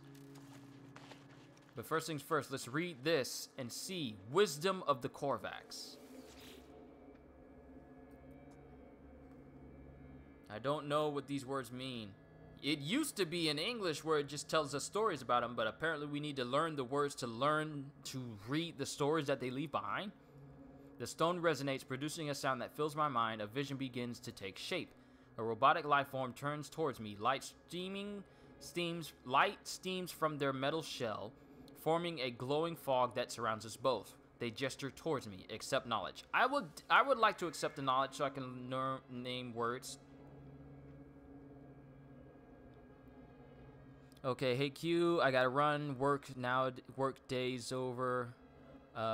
Tweet out the system you're in. I most definitely will. I'll look it up and then I'll post a tweet about it for everyone to see. I wonder if there's a planet more like Mobius from the Sonic comics. Speaking of planets like that, I remember it wasn't in the most recent time that I played No Man's Sky, but before this update happened, I came across a planet that was made completely of bioorganic hexagonal plates. And the trees, they didn't have normal leaves. The leaves on the planets, it looked as if the planet itself had roots, but the extensions were made of hexagonal metallic plates. And I just thought that was really cool. It was just from space, you could see that the entire planet looked like it was made out of metal plating. So as soon as you said Mobius from Sonic Comics, I immediately thought of that. But Amish, I will most definitely tweet out the system that I am in. So if you're able, you can, you know, see me there. The name Korvax floats into my visor, an echo of the strange vision I just experienced. A word in this alien tongue is seared into my brain. Alright, you have learned the Korvax word for rare. Okay, cool. Got a random floating rock here. But then again, I distinctly remember seeing random floating rocks someplace else around here. So, is this a cave system? Yes, it's a cave system, so we need to be careful not to fall in there. We don't know what's down there. And I kind of want to see... Okay, this is... Dehydrogen crystals. Dehydrogen. Advanced mining laser required. Okay, so let's just go back to our ship and find a good place to set the base computer down. Because this whole open area, I'm looking around this whole area, just seeing how far the frame rate will go if I move real fast. But I'm not noticing too big of a dip. I notice a dip every now and again, but it's not enough to throw off the immersion of the game overall. So I'm actually quite grateful for that, for them to improve on this game as much as they have. And yet it's still able to perform this way. Alright, so find a suitable area and deploy the base computer. So this is where we're gonna be. This is where we're gonna start. Our whole base as a whole. And since we got such an abundant carbon planet, there shouldn't be any reason why us finding all the materials we need will take a while. So, let's go ahead.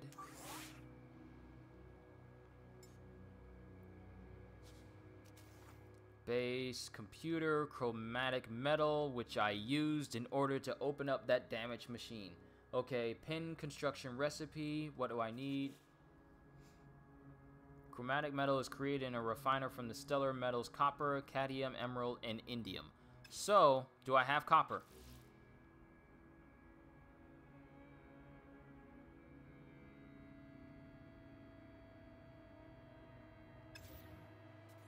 I don't think I do. I'm telling you, Kyushu, you should definitely check out Isaac Arthur's channel. It expands one's knowledge and curiosity concerning these types of things. Okay, I'll check it out. First things first, though. We need to refine our metal. So, let's look around this area. Sodium-rich plant. Sodium-rich plant. Oh! Deuterium-rich plant. Deuterium. Is that what I need in order to make it? Oh, no. Copper, cadmium, emerald, and indium. The rarer the stellar metal, the more chromatic metal it will produce. Find stellar metal deposits on planets using the analysis visor. So, after using... Jetpack surge detected. Alright, I forgot. This gives me a boost. And this makes it... Is a Cybertron type planet also possible? Well, considering that the planet I told you about is like, it looks like it was just bio-organic, just made from like metal plates. Nothing was organic. It was just like, it was like a living metal type look. So, and there's like 16 quintillion planets, and now that they've changed up how this whole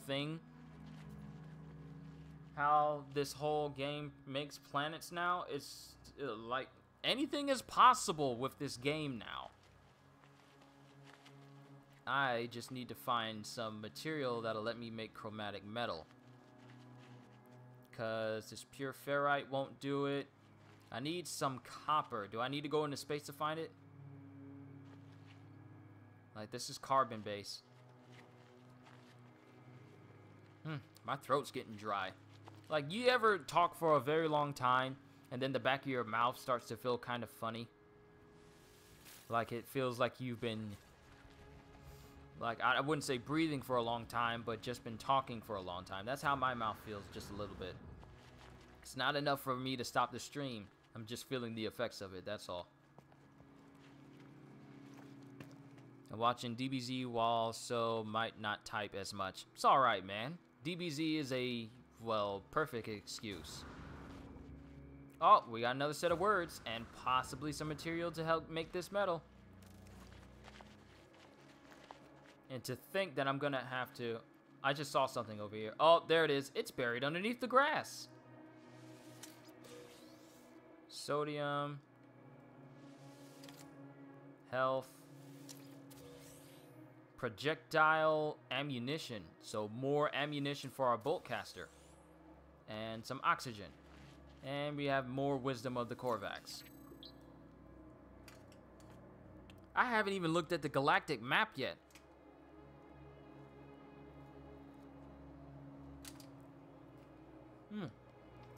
And I haven't even seen what was the word I learned. You learn the Korvax word for warning. Hold on. Sorry, I was eating that corn dog again.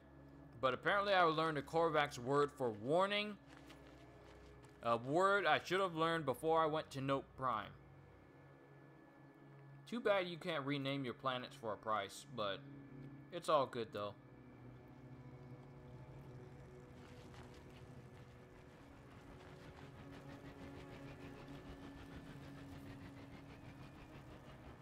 There are various teas that you could drink to soothe and lubricate your throat. Yes, well, this isn't... It's not something like a problem that I had for a while. This really only happens whenever one, I don't drink something for a long time, or two, don't eat something. While I'm doing my streams, of course. This is only stream related, because my throat never gets this way, because this is the most often that I talk. Like, I can talk to people just fine, but streams is where I talk the most. So, I'm feeling the effects of talking a lot. I tend to feel the effects of talking a lot whenever I do my streams versus anything else.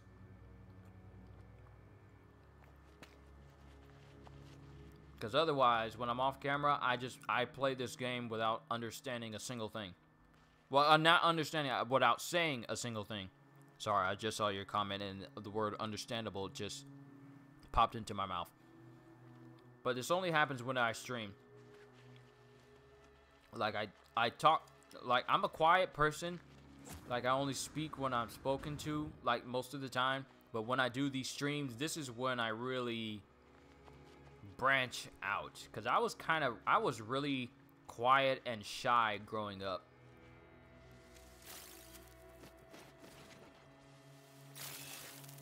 So this has just become another medium for me to, you know, open up and talk.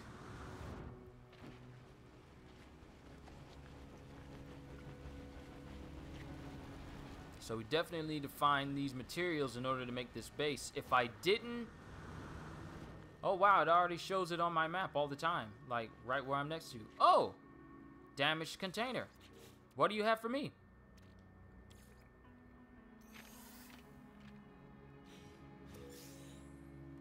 Microprocessor. Ooh. Definitely gonna hold on to that. And as we start to get richer and richer... What? This is a star bulb tree. Like a little mini vine where you can just get it. I beg to differ, bro. There are times where we have had tens of minutes where you explained and discussed to me about things. Yes, I know. Whenever it's something that I have a very definite passion for, that's when I just go all out and I just keep talking about it constantly. This is the lowest I have ever seen flying animals in this game ever fly. They're usually high in the ground, but this is like the lowest I ever see them.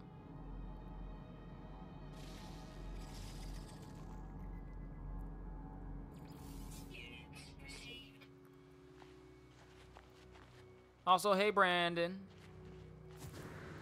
I gotta find some copper or stuff to refine. Copper! Ooh, maybe it's down here.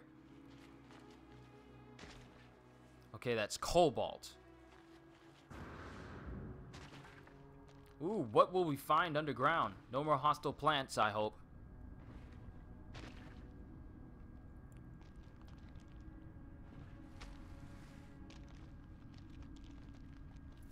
Please don't let there be anything hostile in here.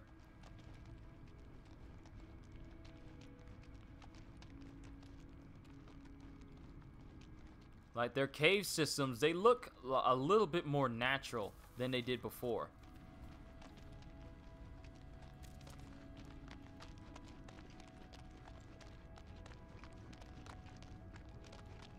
Hey, more vortex cubes.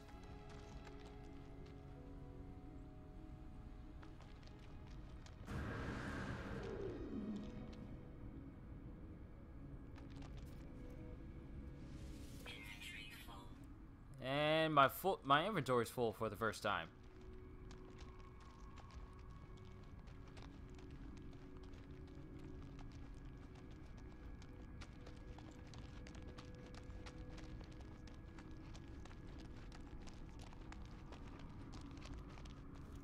You guys, I was so worried. Part of me was having like flashbacks to when I watch alien movies. If I ran around a corner, there was just this...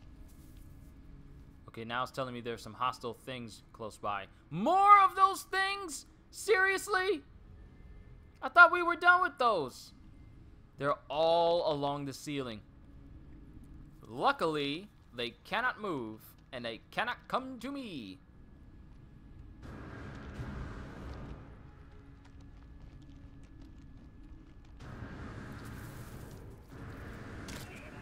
Ah! We need to get out. The toxins! The toxins! So, building a base underground is now out of the question. We can go ahead and establish that right now. But I'm not seeing anything that I can use to turn into the material that I need. I need copper, cadmium, and the other thing. Emerald and indium. They're made from stellar metals.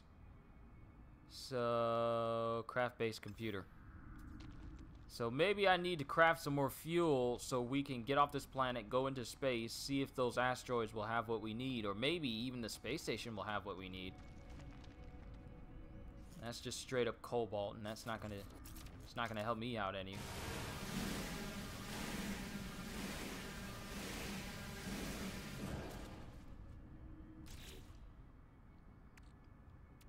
Let's just move this. Do I have enough space on my ship? Yes, I do. So let's move what we have overabundance of, such as like our tetra cobalt, to our ship. It is out of range. All the more reason for me to get this upgrade so I can teleport closer to my ship.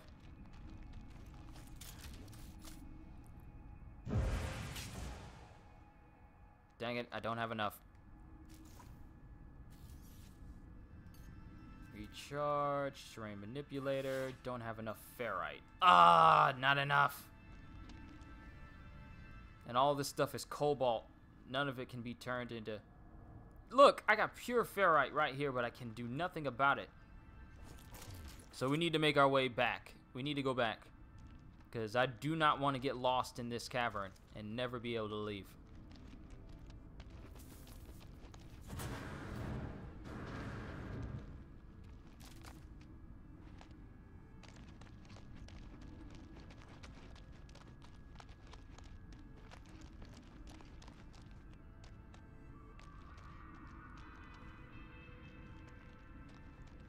Am I going the right way? And already like that, I'm already lost.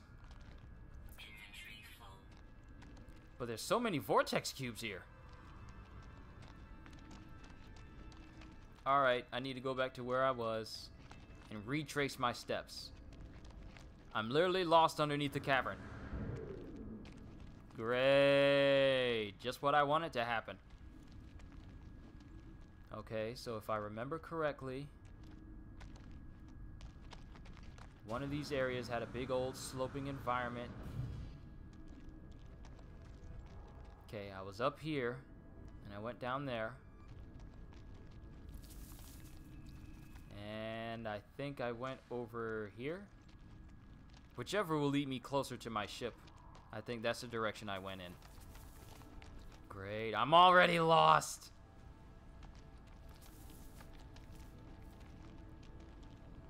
Can there be an opening somewhere? Just for me? Can there just be an opening where I get out? No, Kyushu, you are stuck underground. Ah, just perfect. Just perfect. Just what I needed, actually. To be stuck underground. The Space Association is gonna laugh at me for this faff. Ah! Toxic! Toxic! Life support power low. Oh, ferrite, ferrite. Mine this ferrite. We have ammunition for the terrain manipulator.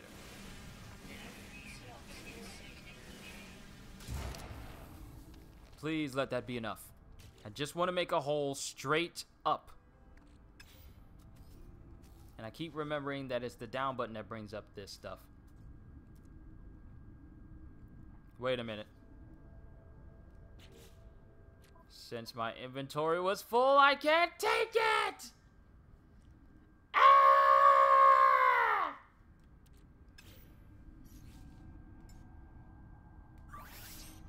Technology recharge. Really? 1 carbon? That's all I get?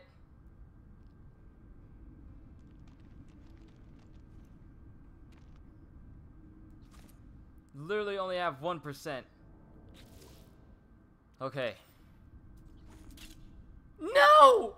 How do you give me 1% and as soon as I pull the trigger, you tell me I have nothing?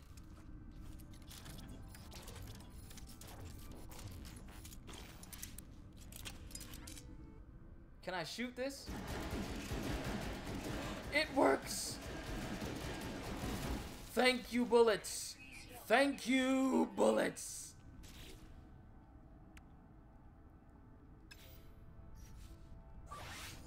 Technology recharge.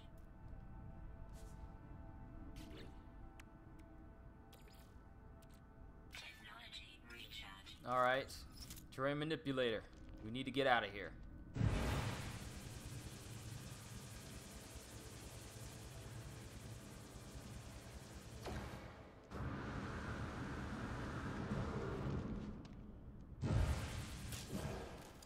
Oh, I'm so close!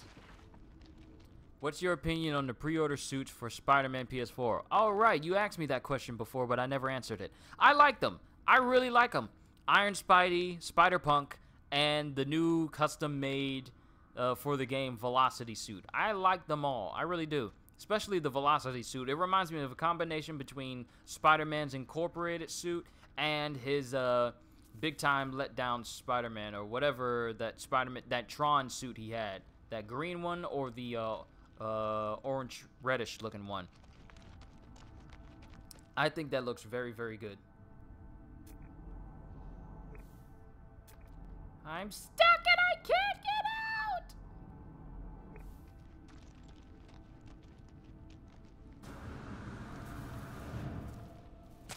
Ah! Toxic! We need to get out of this cave. This is why I don't like going into caves. It's so easy for you to get lost in them. We need to find an opening of some kind and get above ground. Opening! Freedom! Freedom! Stabilizing.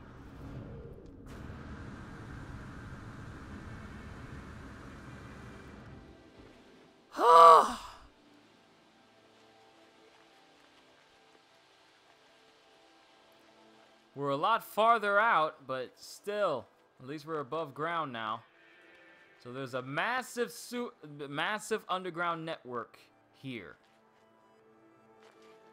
And how far away am I? Whew. Quite the distance we've traveled, isn't it?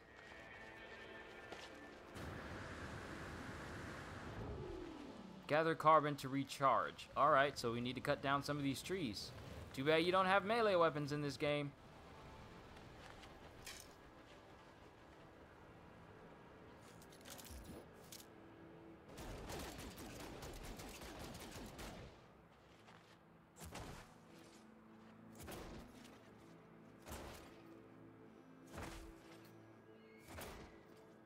I just need enough for it to be significant for me to use this thing. Then whenever I mine, it'll go towards...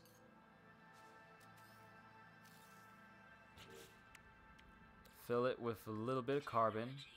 That should be enough.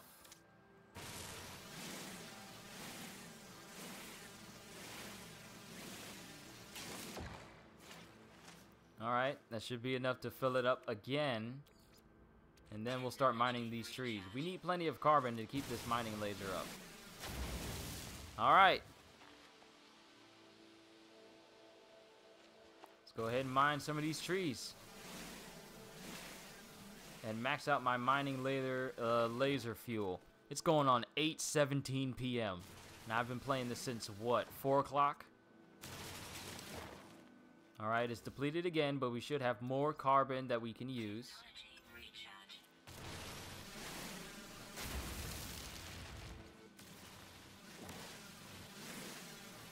Gonna max out our mining laser so it's easy to, well, mine stuff. Unidentified plant. Actually, let's scan this and get the cash from it before we, you know, destroy it.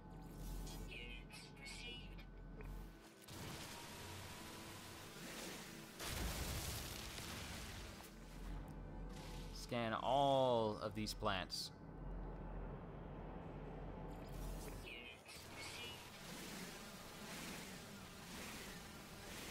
I hope you guys are enjoying yourselves with me just doing all this stuff. And overheat it. Just me simply trying to get a grasp of all the things that are new with this game.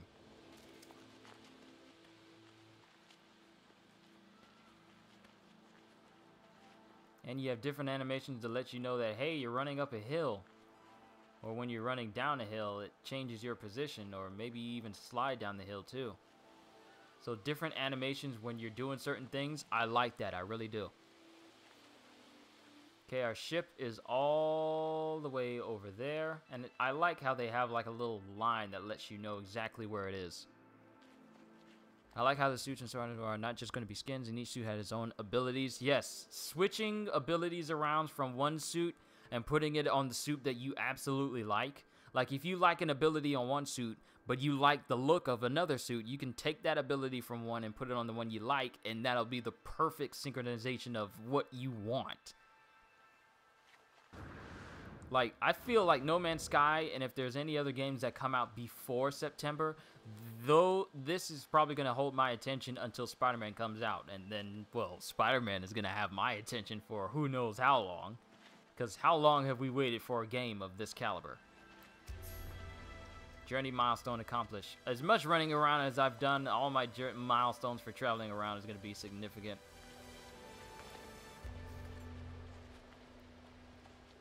But I need to be mining this ferrite so I can get off this planet and find some copper. Because I'm not going to be able to build a base computer without it. So, let's mine some of these rocks for some ferrite. Now that we have enough to charge it, we should have enough for our multi-tool where we can fill it up significantly more.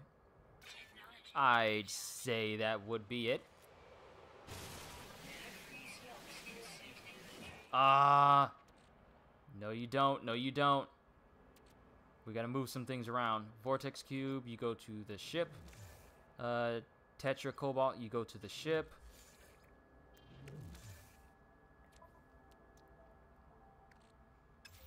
Alright, now we have enough space for the ferrite dust.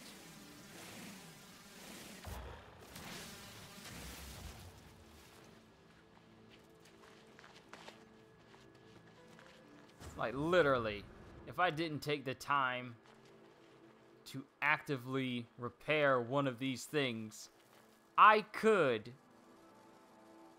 be building my base right now. But no, I just had to get it. But hey, at least I'm very close to getting that teleport receiver so I can teleport things between my ship. That's priority upgrade number 1. And a new animal. Are you hostile or are you, well, you're crazy looking, I'll say that much. Notes, retractable appendages. Retractable appendages. If one runs, the other runs. That's that herd mentality that we've seen. Are square planets like Bizarro World or the Borg ships somewhere in this game? I would say no. Nothing even remotely related to, you know, different franchises whatsoever. Of course, there is like a freighter ship that kind of reminds you of the clone destroyers ships. And like the Star Destroyers from Star Wars. There is a ship that looks vaguely like it, but it's not it. It's also not like the Star Destroyer at all. So, do we have enough to craft?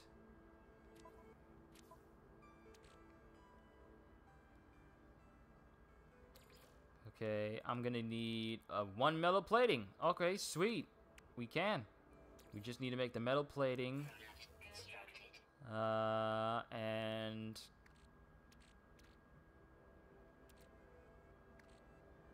paraffinium. Paraffinium. There it is, paraffinium. Typically found on planets with a tropical environment. Sweet! This is a tropical planet. So I'm gonna have to get rid of something. Let's get rid of the animal poop. I think we should get rid of that. And we can't transfer it to our ship because our ship is already full, so goodbye, poop. Need to craft the Starship launcher.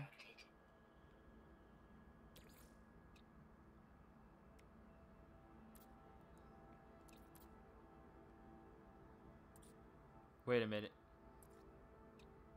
Oh, okay, I was about to say, I had to make sure that I didn't use that chromatic metal that I had before. Alright, so, we are going to make a, this place right here, like, this is the perfect place for me to make my base. Well, technically, this whole entire planet is perfect for it. But this space right here, this looks like a good place where it can start. But I need copper and all these other materials right here in order for me to make the chromatic metal. And where did I get copper from? I'm trying to remember.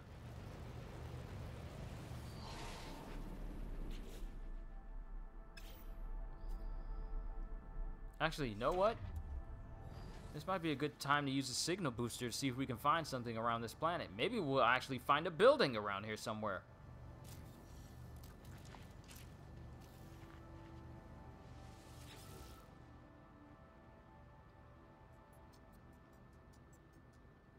Okay, locate nearby structures, input data. Hey, we got another one, so let's go ahead and do that. Alright, preparing to compare against known frequency. Select desired frequency range. Scan habitable outposts. Cross-referencing navigational data. Will we find additional life on this planet? Shelter detected. Sweet. How far is it?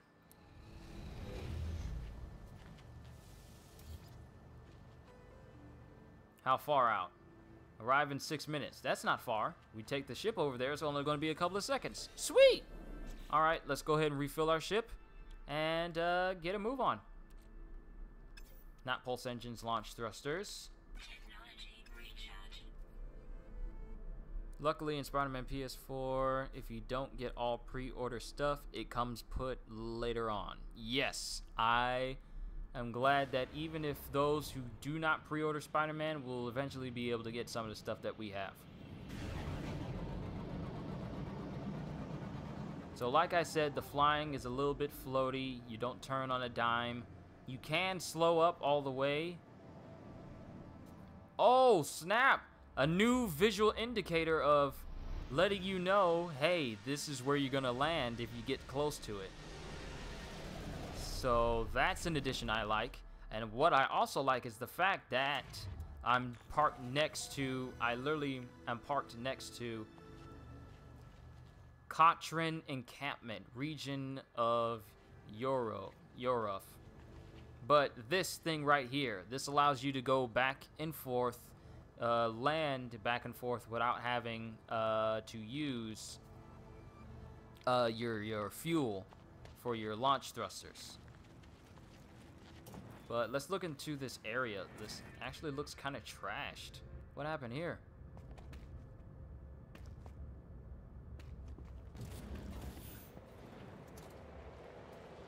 Got vortex cubes here. Is there anyone alive here, actually? Ooh, sweet. Extract nanites. How many we get? We got 8. So we're getting closer and closer to being able to get that teleport receiver. That's the main overall goal.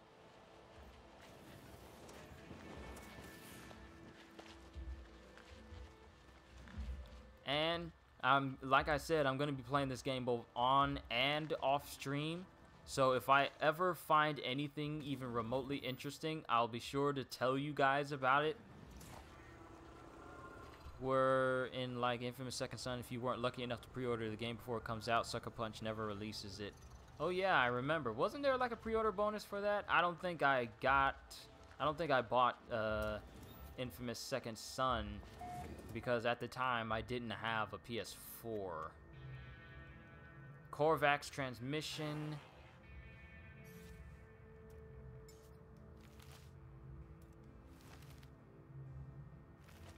So if you don't pre-order the game before it comes out, it's a done deal. Let's look at this encrypted navigation data. Hey, more navigation data. Now we get to use more things. Condensed carbon. That's not something I can interact with.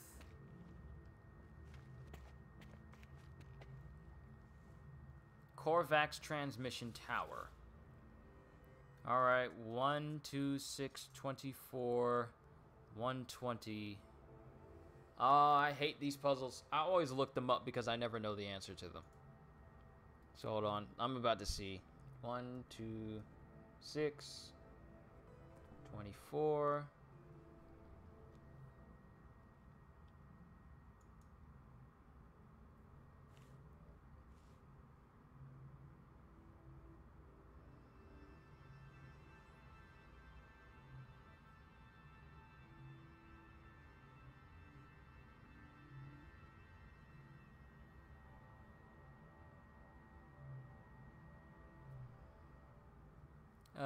Okay, so maybe it's 720. 720? Yay, it's right! Your standing with the Korvax is increased. Distress signal detected. Oh? Do we get to see a crashed freighter somewhere? It didn't even show it all the way. It didn't even show that direction all the way. It just glitched out on me. And I don't even see it on my map. Wait. There it is. Distress beacon. Arrive in 2 hours. Huh. Firstly, let's go ahead and save this environment here.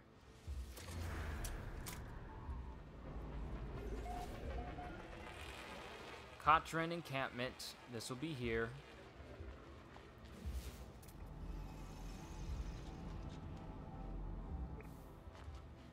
Keep this custom marker there. Let's see how long it lasts. If it disappears, then oh well.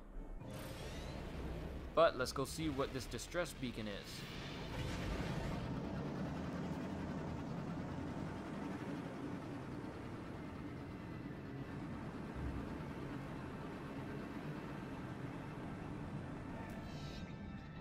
Too high to initiate landing. I'm aware of that. So let's go into outer orbit. Then pulse engine.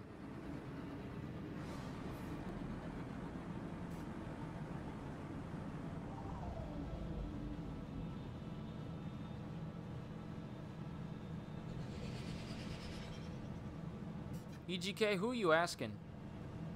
Because if you're asking me, I'm about to question how long you've known me.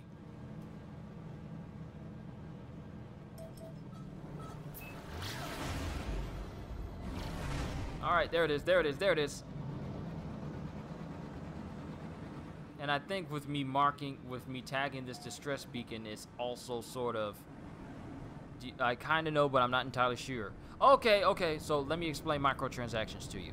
So, microtransactions is something that's very, very prevalent in games. It is the ability to buy things in game, and literally this distress beacon is right next to a base. Did y'all see that? We are definitely going there next, because that's how you get additional ships and different guns. But microtransaction is the ability that is prevalent in games to enable you to make in-game purchases with real-life money. A good example for microtransaction is mobile games, actually. Games that require you spend energy in order to do certain things, and then when you run out, it gives you the option to buy more energy with real-life money. That's a microtransaction. The entire game of Star Wars Battlefront, that was a microtransaction until they updated it after the massive backlash that they got. Another good example would be anything Call of Duty related, honestly. Call of Duty is pretty much a big thing when it comes to that. It's not the only game that does it, but it is the one thing that kind of pops into people's minds when you think of microtransactions and bad business deals. I know FIFA and Madden, they do that too, but it doesn't really, it's not as big a deal with Call of Duty, because Call of Duty is bad for doing bad microtransaction deals. Like, all their DLC for their upcoming Call of Duty game is only available if you buy their special edition. Not the standard edition. You have to buy their special edition, which I think is like $100 in order for you to get access to DLC. So that's also another thing. Microtransactions is technically DLC could possibly be seen as a microtransaction, because it, in some instances, like when I did my Arkham Knight series and all of that DLC that I had, all of that could have been purchased if I didn't get the Seasons Pass. And the Seasons Pass is another microtransaction as well. It gives you access to things that you normally wouldn't be able to get unless they made it separate. So that's pretty much it. I could go on and on, but that's basically what it is. Microtransactions is the ability to buy things in-game with real money. And it's a word that a lot of us gamers do not like, especially when it comes to single-player games. We absolutely hate that word because it only brings nothing but misery and despair, instead of, you know, some people thinking it'll bring you pride and accomplishment. People know who I'm talking about. Alright, traveler anomaly detected. Position log, system integrity scan initialized anomaly is compliant. Get to look at all this stuff. I think I have enough juice to get me over to that base. Do I have enough? Yes, I do, but I'm completely out. But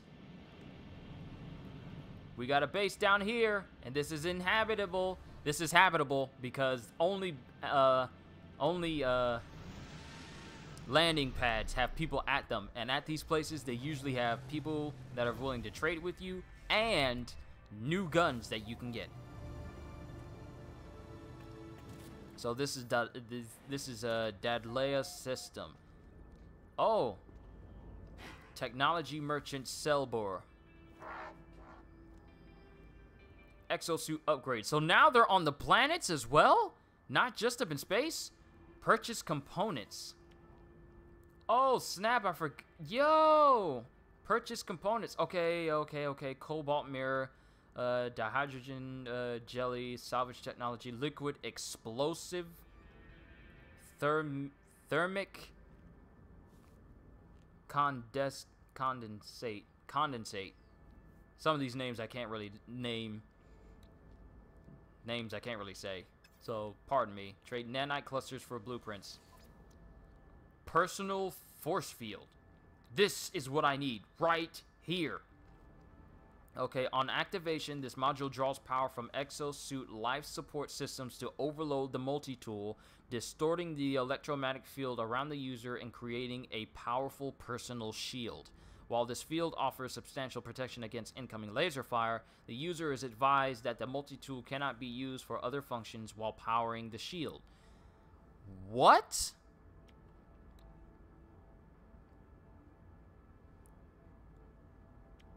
What is this? Waveform Recycler.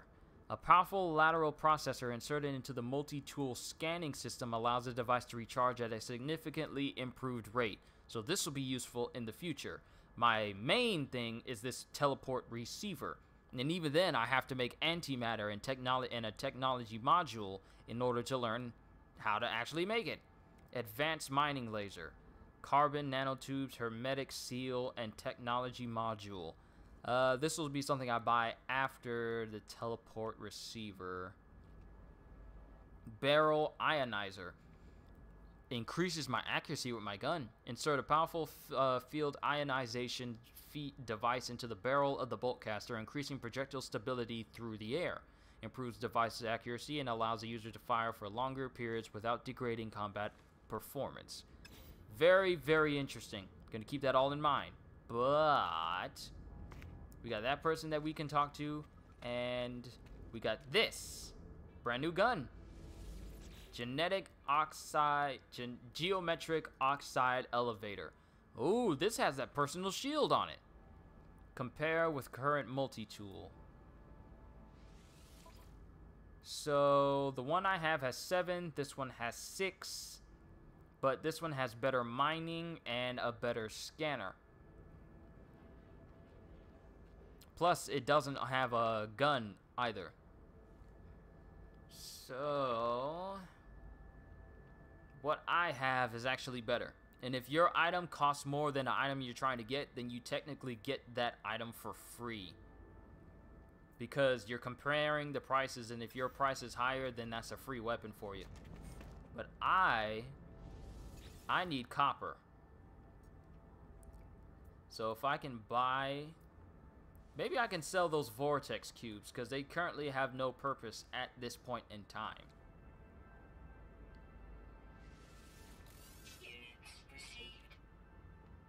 Let's switch to my ship.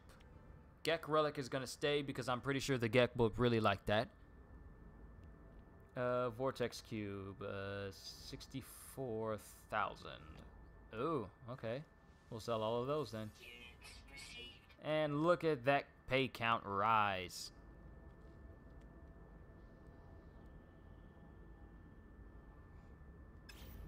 Alright, now I need copper. Do you guys have copper in your network? Or at least something that I can use for it. I need copper, cadmium, emerald, and indium. That's what I need specifically. But I'm not seeing it. It's all good though. Research entity Dometier.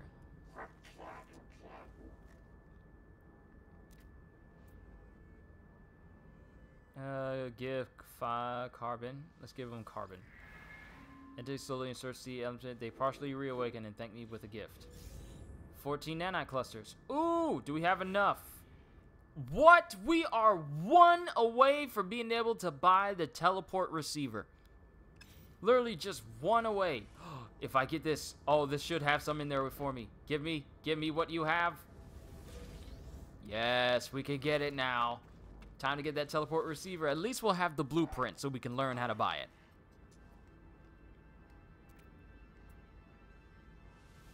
Alright, teleport receiver is mine. Thank you.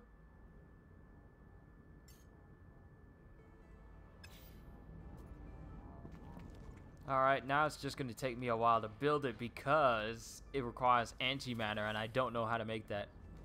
But oh well. We got one thing out of the way. Journey milestone accomplished. What did I do now? Earned... Ooh, I earned a lot of money.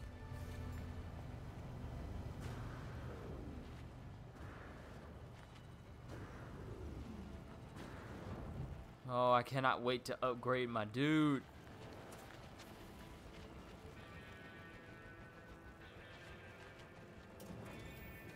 And I'm probably not going to leave this system for a while. Alright, let me find out what system I am in. I'm in the miskipped system. What is lost connection to online discovery services?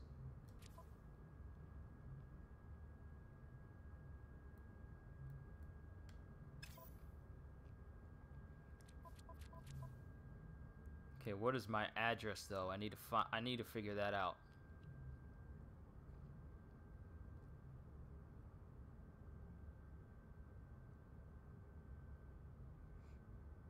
Because this planet is going to be my first base. So I might as well name it. Might as well go ahead and name it right now.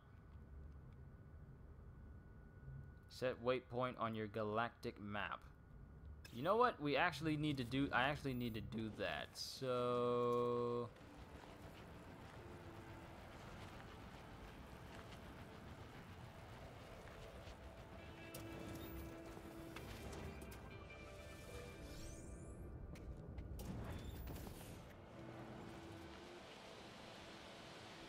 Too bad. Where's the save point here? I know the save point's around here somewhere.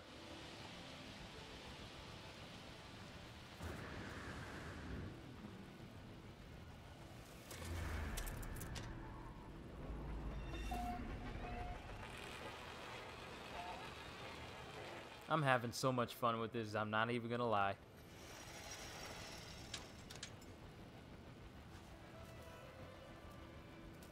Chromatic metal. Like, where do I get copper from? Kinda don't want to leave here because I don't want to leave my, I don't want to miss my place.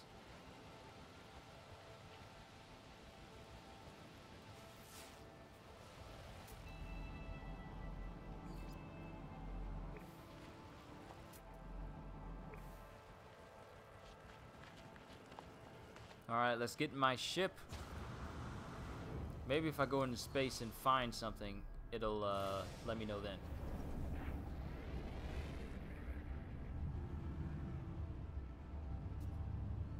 Alright, that'll be there. How far can I go out before it disappears? Remember the Nope planet. Wait. Planet Nope has copper on it? No! We're not going back there.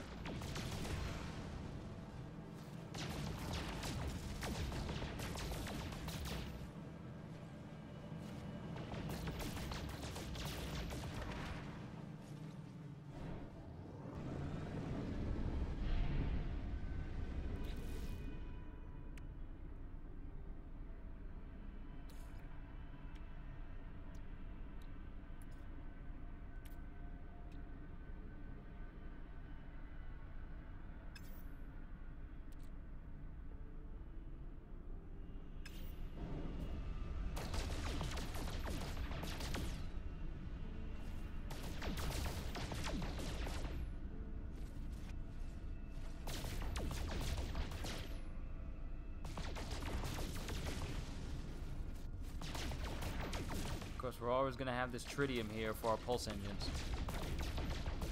Maybe I just need to refine the stuff that I find. Wait, there's copper on this planet!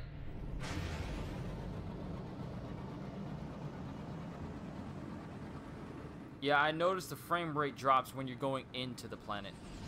But there's copper on this planet. On my home base. On my home planet. Not my home planet, but my home base planet.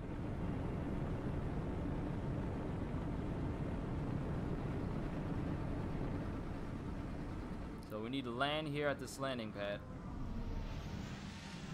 And put that scanner to work. Before this day is out, I'm going to start making my base. Like, before I end this stream, we're going to make our base.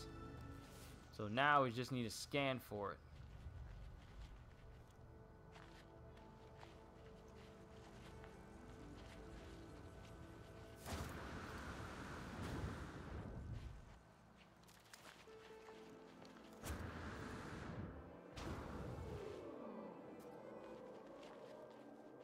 Hey, new words.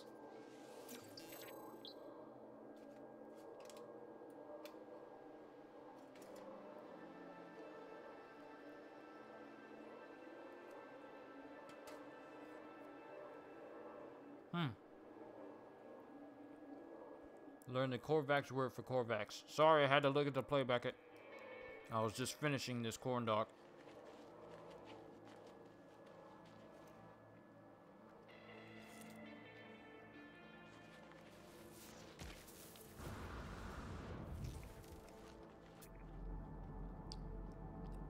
What if you landed on a planet with 1,000,000 eggs?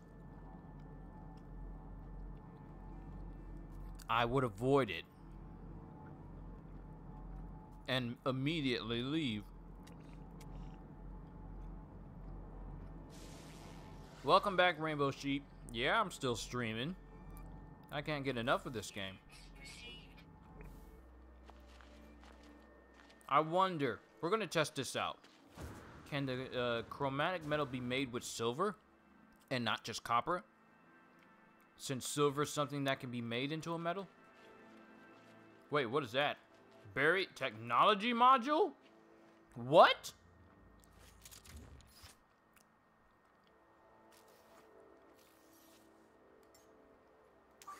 In the words of Eddie,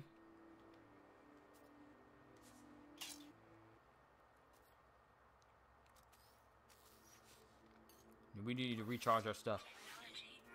In the words of Eddie, dig a hole, dig a hole. Yo, what is this? Salvage technology. Yo, we got buried treasure and stuff in here.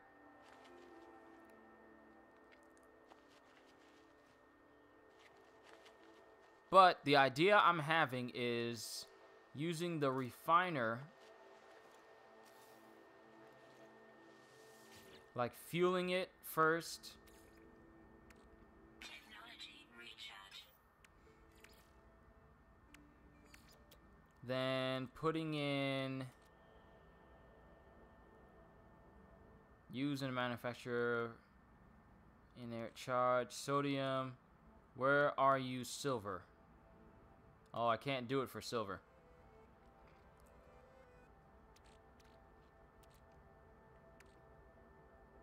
Can be refined to create chlorine to make the most of its inert charge. Oxygen can be refined?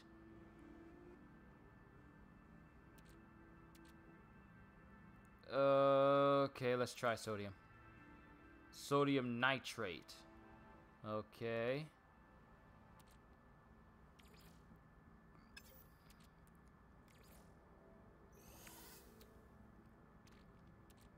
Chromatic metal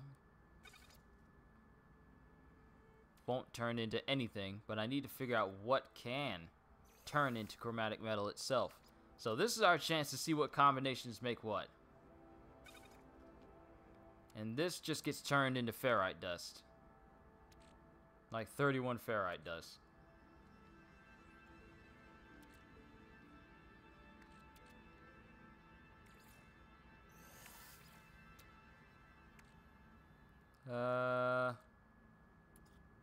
Let's see, dioxide, sodium nitrate.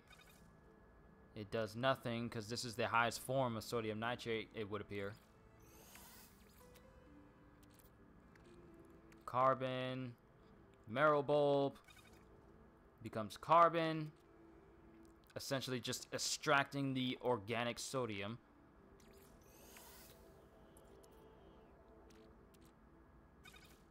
Paraffinium becomes ferrite dust.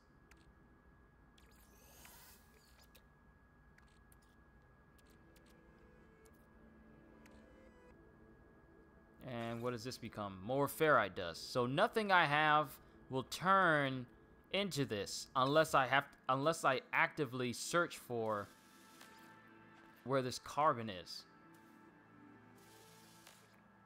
Cannot pick it up because it's not empty. Okay, so I need to take this out.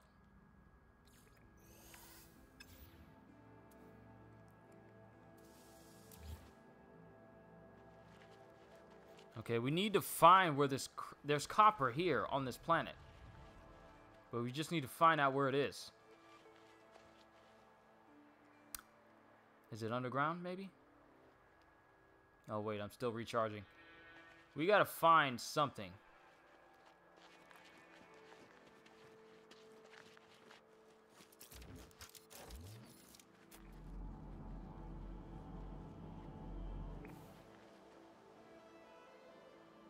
Oxygen rich.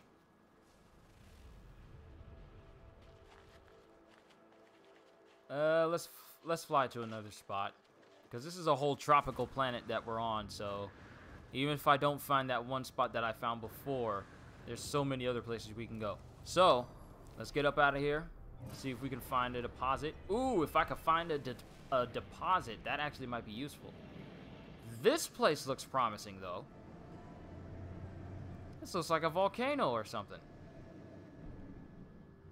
What do you know? There's actually like a little nanite cluster machine here.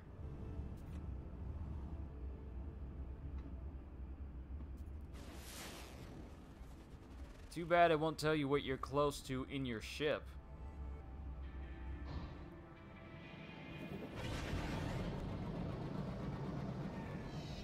I thought I just saw something.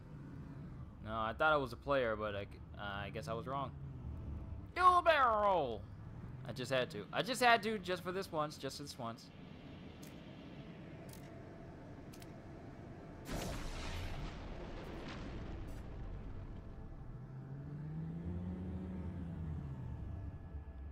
We got another one of those little machines for more nanite clusters.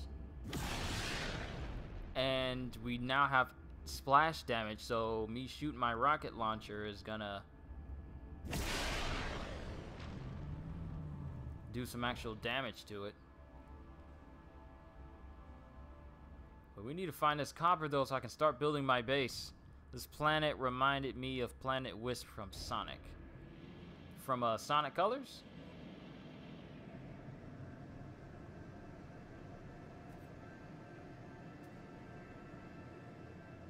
Like, here's just like a gang of those star bulbs right here.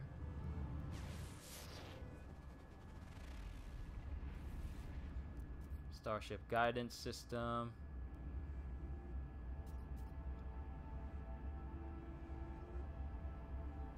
Unknown building. What?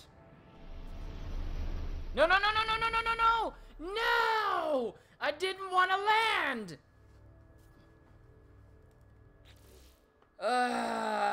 I didn't want to land right here.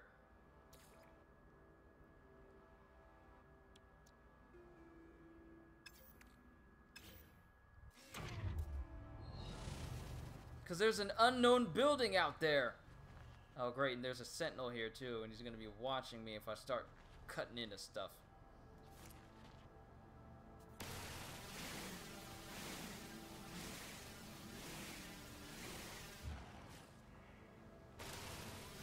I'm watching him, too, as he goes across my screen. And I'm surprised he did nothing.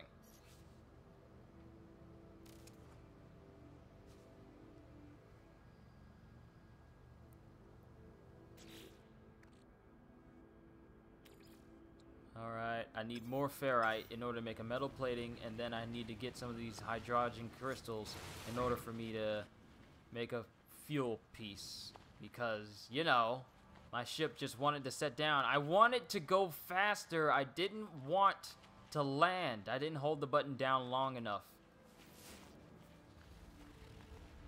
Unidentified material.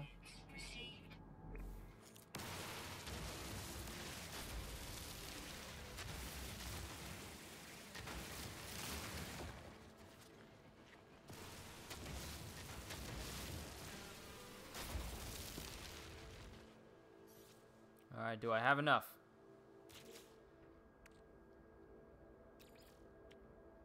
Alright, we have enough dehydrogen. Now we just need to get a little bit more ferrite, and then we can continue on to that unknown building that I saw.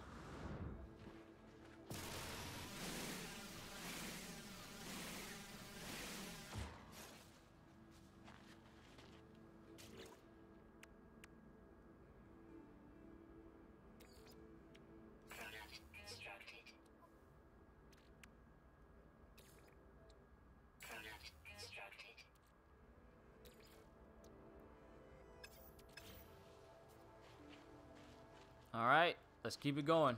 We gotta get to that unknown building. We don't know what it's at, but we don't know what's there. But I'm anxious to see. And I know I can press the up button to continue to refill my stuff, but this is just a habit that I've had. Hey, we're not that far from it.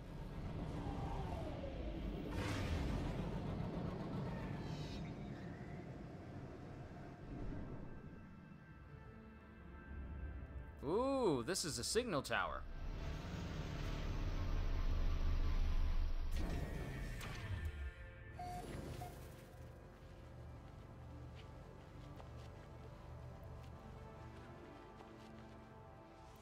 It's a waypoint.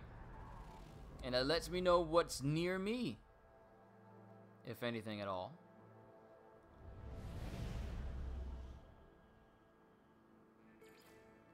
Minor settlement detected. Didn't we just come from there? I think we have.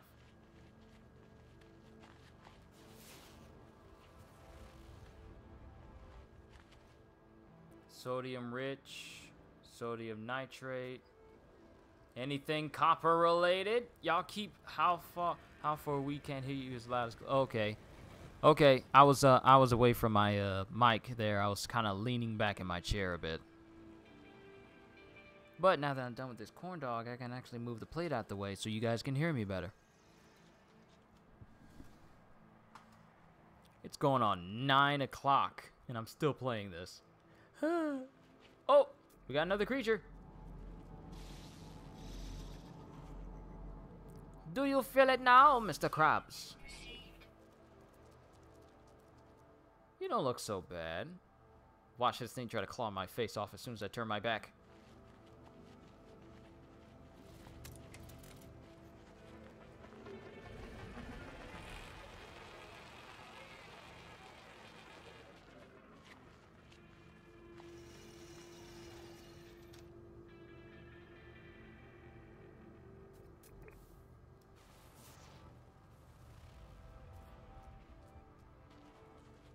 Like, I'm not seeing...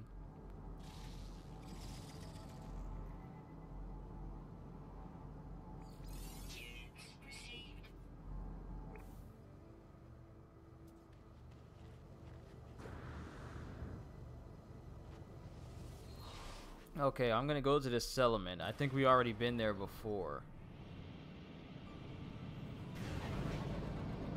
No, because that's the custom marker, so there's another place. And it says that this place has copper in it, yet I've yet to find it.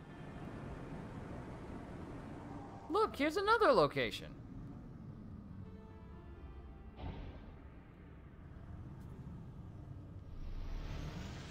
At least they got like their own little custom launcher area where I'm not using up my fuel when I leave.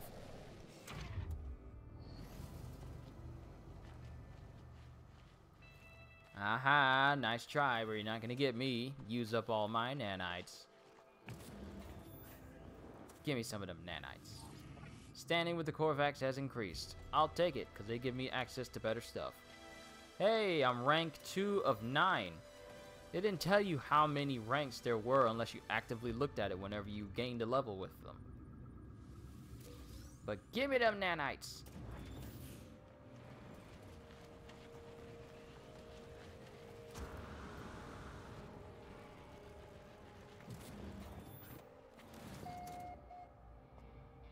Stargazers of Idametal Nail. Probably butchered that name once again. And there's nothing too significant I can take from here aside from looking at this. Okay, 2738 7382 3827 8273. Alright, discover location within the distant stars. Your standing with the Corvax has increased. What have we discovered? Signal detected from a monolith. Ooh, monolith.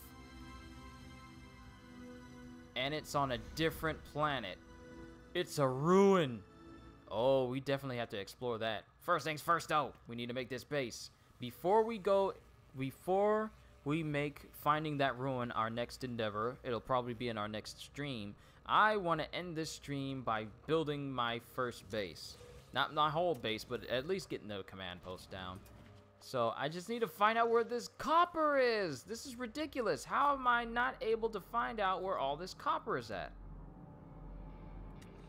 That better not be copper just staring me in the face. Nope, carbon crystal. Resource depot. There you are. Please be copper. Please be copper. You're a ways off from me. Okay, time to fly. Please be copper. That's all I want. Then we can start making our base.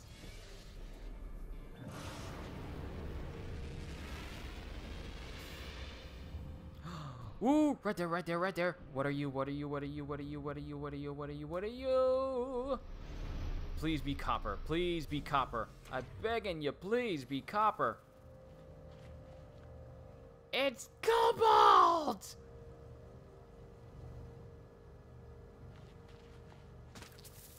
Denying me at every turn.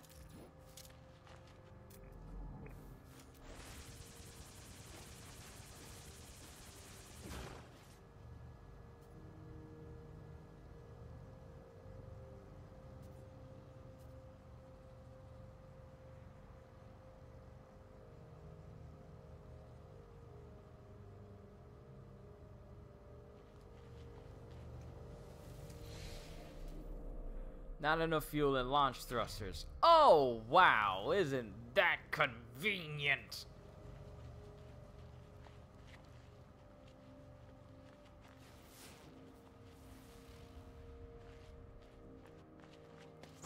Maybe this ought to give me a boost.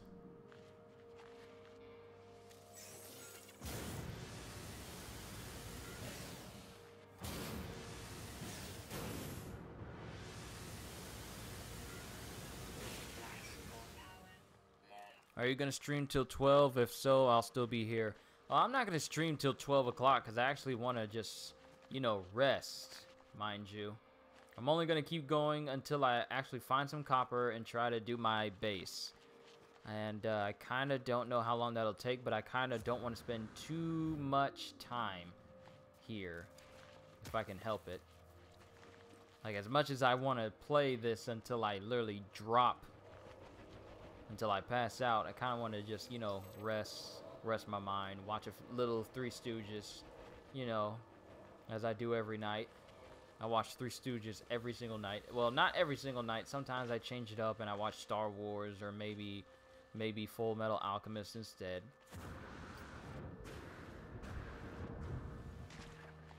Okay, using backpack drains my life support systems a lot faster than it needs to. There's cobalt here, but there's also copper here. Ooh, wait, that's a different color than the other one. At least I hope it's a different color. Please be a different color. Please be something different. If you're Cobalt Planet, I will love you forever. It looks a different color.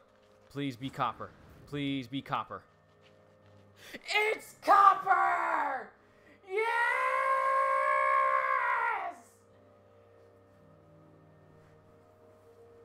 I'm happy. Because now we get to make the base. Oh, God must have heard my prayers because he knows I want to rest up and he pointed me in the right direction, and now we're just across from both cobalt and copper. Yes.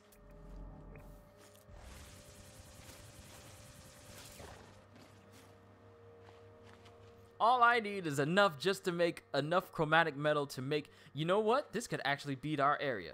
This will actually be our area right here. Since I'm right next to two different field depots, this is gonna be it. So first things first, let's get that manipulator down here.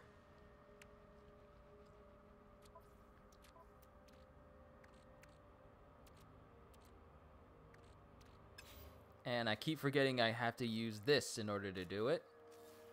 All right. Get that carbon fuel source. Let's go ahead and get that copper. And this ought to give me 5. I'm gonna have to refill the terrain manipulator so I can literally mine that copper depot dry.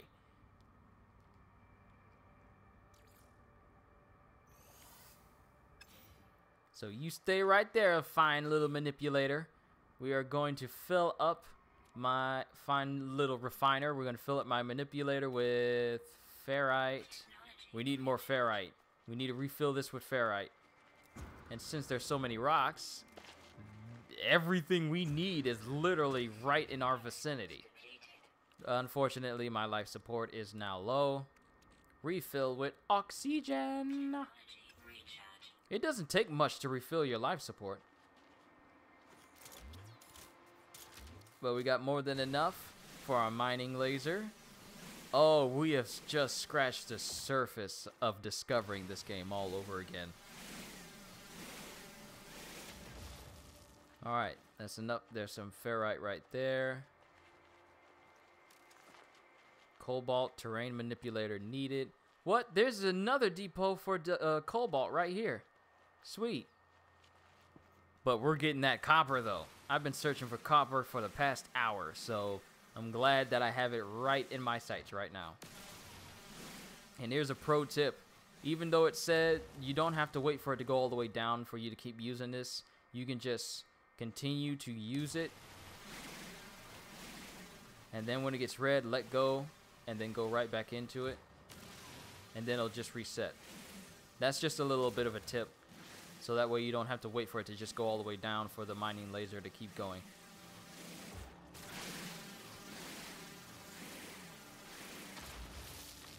Alright, we should have more than enough for the terrain manipulator in order to start mining all of this copper.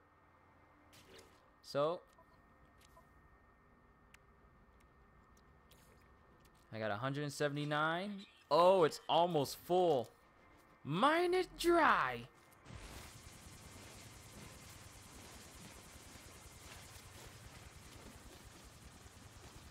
You keep going until you run out of fuel. This doesn't work on the same charge as the mining laser does.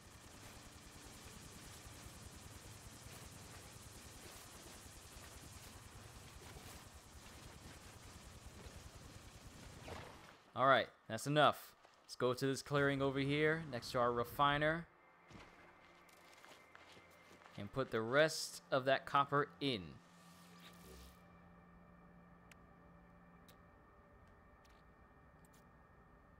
And I got 22. But still. In you go!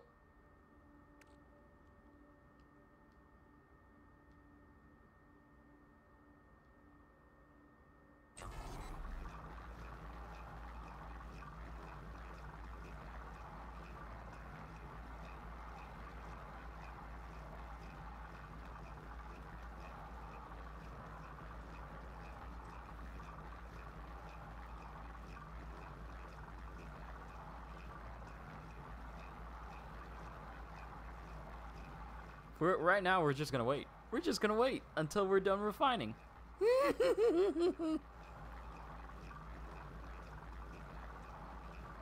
Ah, boy, gonna build my first base on this tropical planet. This is a verdant tropical planet because the stuff we get here only comes from tropical planets. Oh, there we go. All right. Thank you, refiner. We now have what we need.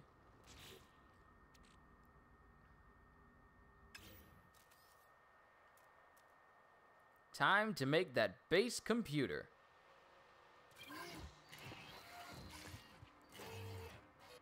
Time for base construction. Pyroot colony, habitable base.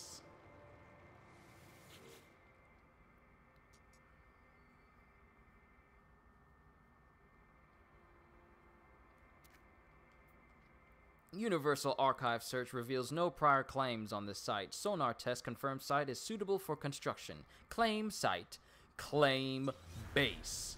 This world is mine.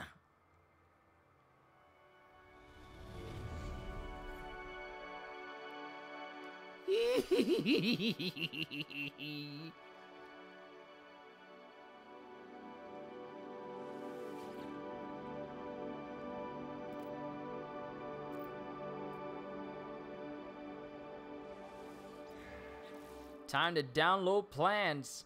A wooden wall for use in base construction. Sweet.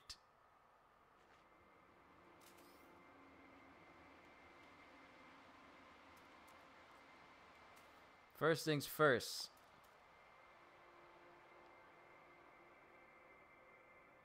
Base uploadable editing print colony. Okay, so we need to make this a good place. So, where's my ship?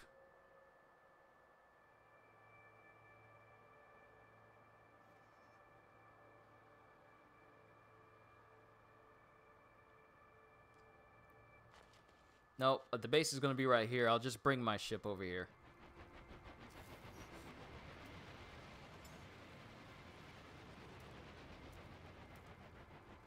And you can look at this. Select other ships, summon ship, launch thrusters not charged. Right, I forgot. There are absolutely no charges on it.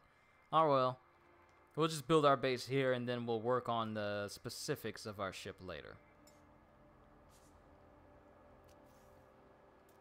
Equipment, base components, decoration. Okay, let's just go with this. We make wooden door frame. Wow, they really are making us have basic homes at first, and then we start to upgrade them. Okay, so carbon here, and it paves over the grass.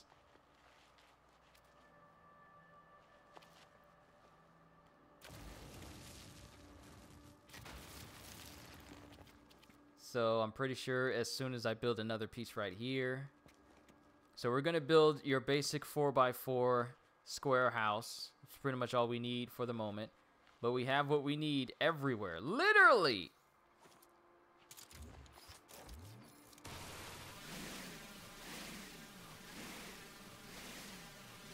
So I'm just going to keep mining these trees because they're going to help with the house.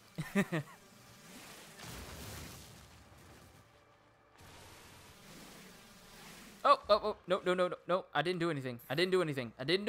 Nope.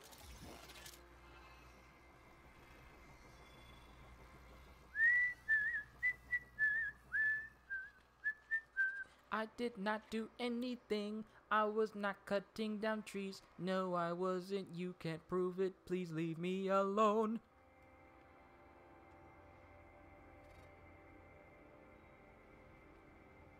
Another character that you can cosplay as is Geordie LaForge. Oh, the dude with the Cyclops visor before we started having the X-Men cartoons. I remember.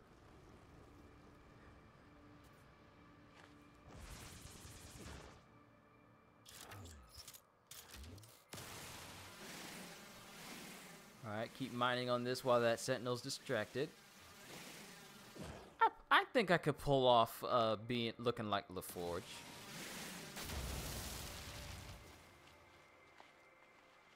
Probably won't pull off the contact lenses, so I'll probably stick with the visor.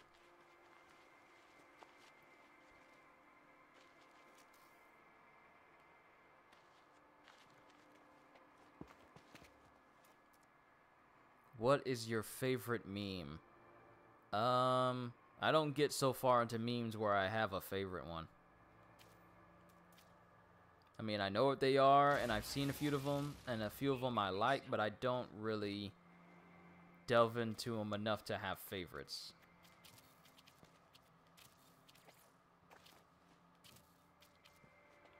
Alright, we're almost done, We need to mine some more trees.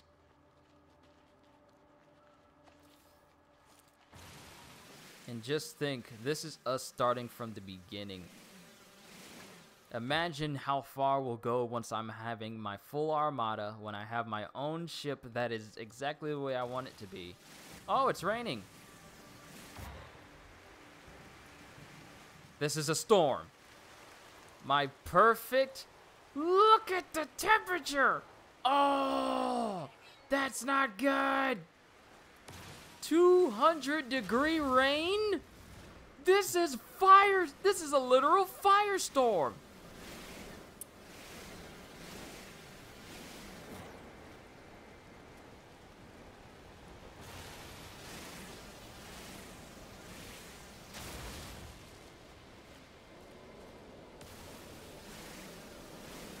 $200-degree rain.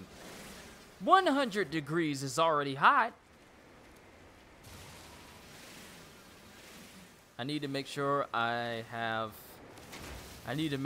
I have enough. We need to make a roof. We need to make a roof. I need to hurry before my body burns.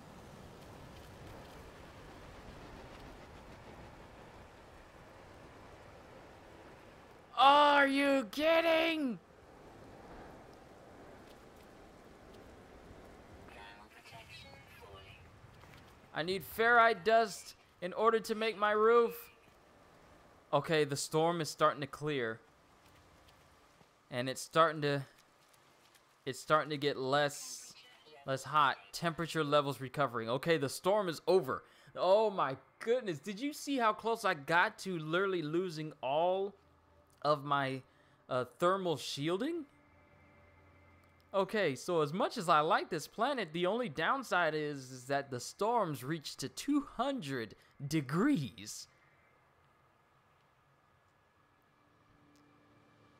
It's a perfect planet. You got plenty of trees, plenty of carbon, plenty of ferrite, plenty of copper, plenty of cobalt. And oh, also, when the storms hit, they tend to reach about 200 degrees. Okay, hope you love the place. Bye. So now we got to get all this ferrite dust to make a roof, so we don't get. This is literally the toxic rain. Yeah, it's crazy now. This perfect tropical planet has only one downside, and that is the burning 200-degree rain. How hot does lava get? What is the hottest thing that reaches 200 degrees on this planet? On our planet. Not this planet in-game, but on planet Earth. What is the hottest occurrence on Earth that can occur at 200 degrees as like a natural phenomena? Not something man-made like, you know, smelting something, but what's the hottest thing that can occur? I actually want to know. That way I can compare it to that. So when I put it on the, you know, the relocation brochures, people know exactly what they're walking into. Note Prime has aliens, so don't touch the eggs. And now this planet. I have to actually rename this planet, though.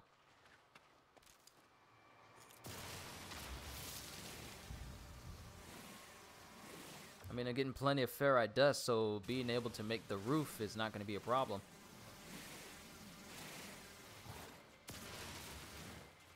Alright. I got a door right here. Probably should remove it.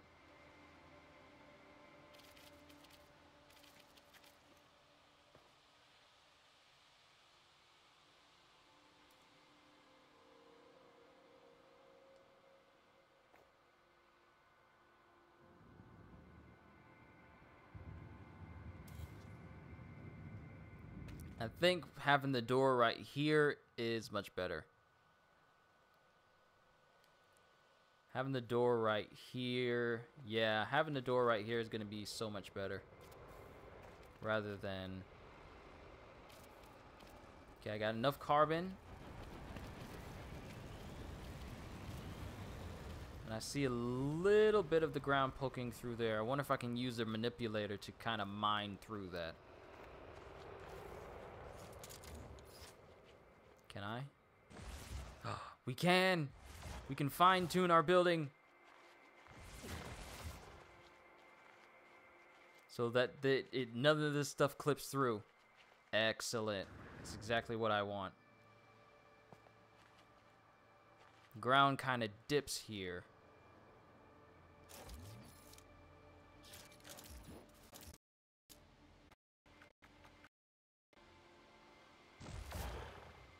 Let's make a little stepping area.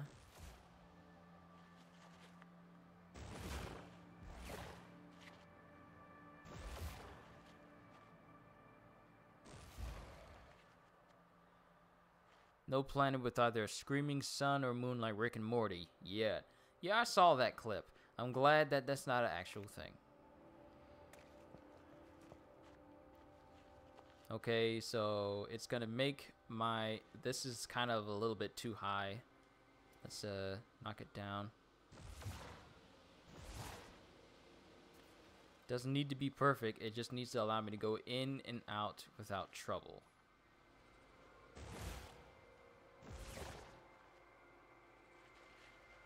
Okay, this is good. This is good. All right, so we got our walls. Now let's make our roof.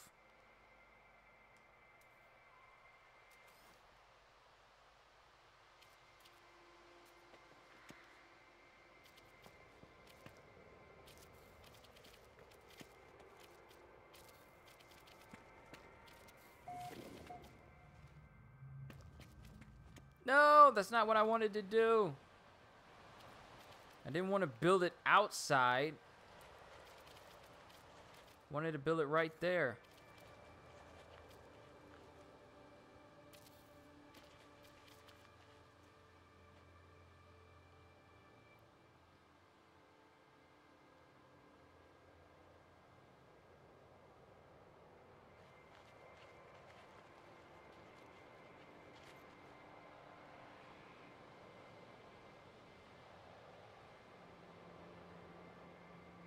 Oh, I can have a whole black house looking thing. Okay.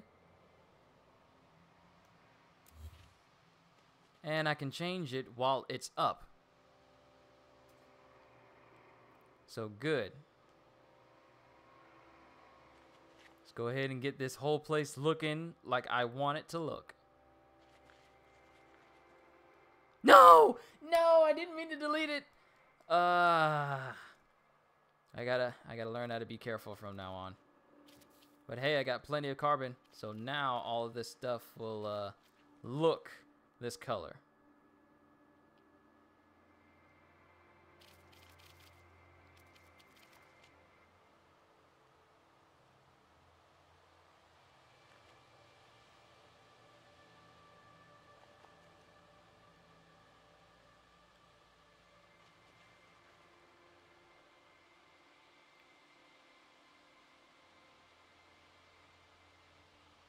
You know what? Maybe I'll put the door right here because it pretty much faces out the rest of the area. Because all it faces out is just a deposit over here. So maybe delete you. Delete you. But my new door will be right here so it can outlook everything over there. Okay. I got a good general idea of how I want my place to look now.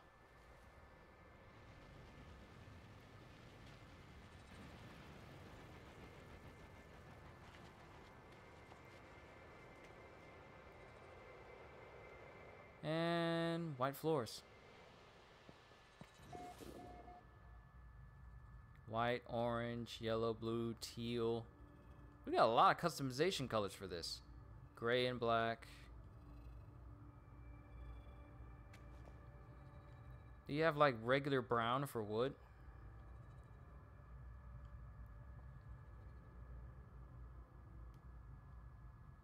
Oh, that'll work.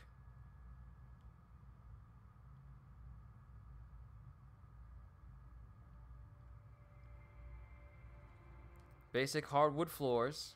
Yes, there we go. Alright, and walls. One will go here, and the door will go here. Alright, is it easy to go in and out of my place? Nope.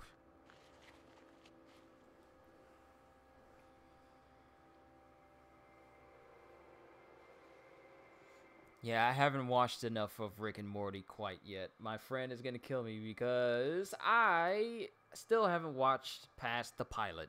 I haven't had the time to read past to watch the rest of the episode. I know I got a lot of seasons to catch up on, but I haven't even watched past the first episode. So I can tell you I have a lot of catching up to do. But let's go ahead and make this mound here.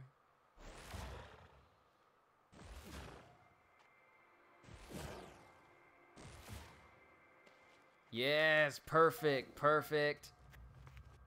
Mine. Structure entered. All right. So now that we have our building. Oh, I still need to change the color on this thing.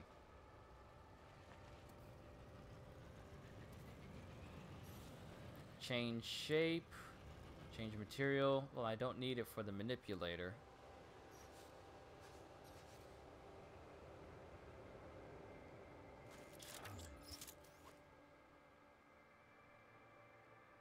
Alright. Change the color to the black walls we had before. This planet's Blackwood is very, very, very sustainable and also highly malleable. Alright, so, well, we got our house. Now we just need to get some lights in there. This will be our place temporarily. So, let's get some decorations up in here. Ooh, flag. I need pure ferrite in order to make the flag.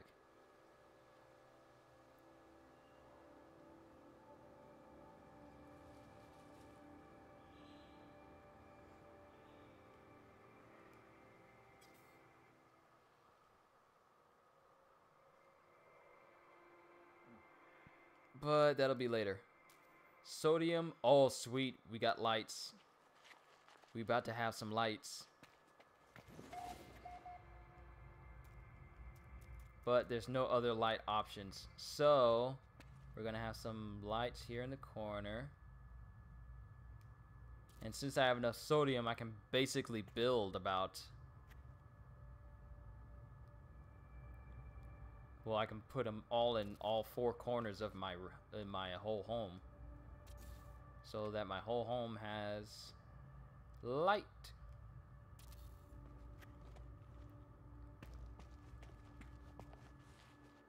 And we're going to put some outside on the four corners so that every part of my home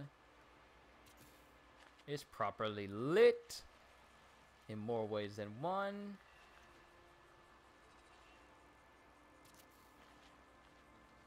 What if I got 1 million subs in this one stream? That'd be crazy for that to happen, but I would be most humbled by it. If anything has taught, if there's anything I've learned as being a YouTuber, is that it's very important to be humble, even in the face of success, because far too many people have, you know, literally gone crazy doing this. Some people have literally lost their mind. They have literally had mental breakdowns. Some people have become depressed because of just so much have happened. So, if anything, if I were to get 1 million subs, like from this stream alone, or even in the future, I will always be the one and only Kyushu92 of YouTube. I will continue to remain humble, regardless of whether I get 1 million or just one. So, if I got 1 million subs, I would continue the act the same as I have. I would just be grateful that I'm able to, you know, entertain 1 million people. You know. So it looks like we don't have any other decorations that we can bring into this. At least not yet. We have adornments like the flag, but not much else. But we got the equipment. Farming. What? Farming stuff? Wow, we got farming things we can put in here. So what is this? Flora containment. And that's one thing. Then we got portable technology. We obviously have the signal booster we can have inside my house. We can have all my stuff inside my house. My refiner, my signal booster, even my base. Even my base computer can be inside. So it makes sense that I would actually put all this stuff inside of my house so it doesn't, you know, not removable. Oh, okay. Thank you for being specific with that.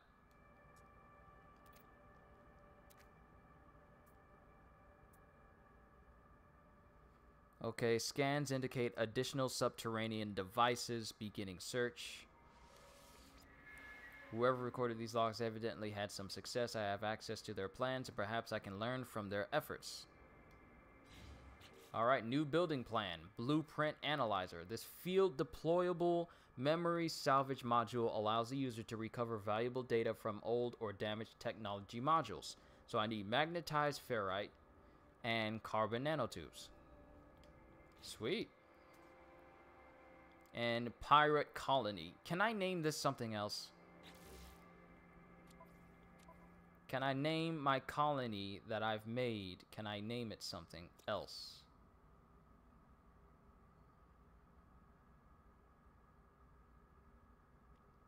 With that many subs, we would hardly talk with him or ourselves, and chat would be going so fast he wouldn't be able to address us with any regularity. Well, unfortunately, CJ is actually kind of right, because I've seen people that have like literally thousands. He will literally have.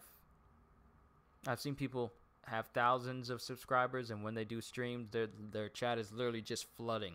And the only way people are able to see one another is if they do like the whole super chat donation thing, and that's the only way that they can really stand out amongst people in chat.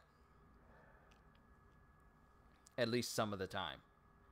I mean, would you do a 1 million video thanking everybody? I did a 500 sub video thanking everybody. So doing a 1 million sub would most certainly have me doing a video thanking everyone who helped me. So that's actually a no-brainer. It would be selfish of me for me not to thank the people who helped me get this far. Hold on a quick second.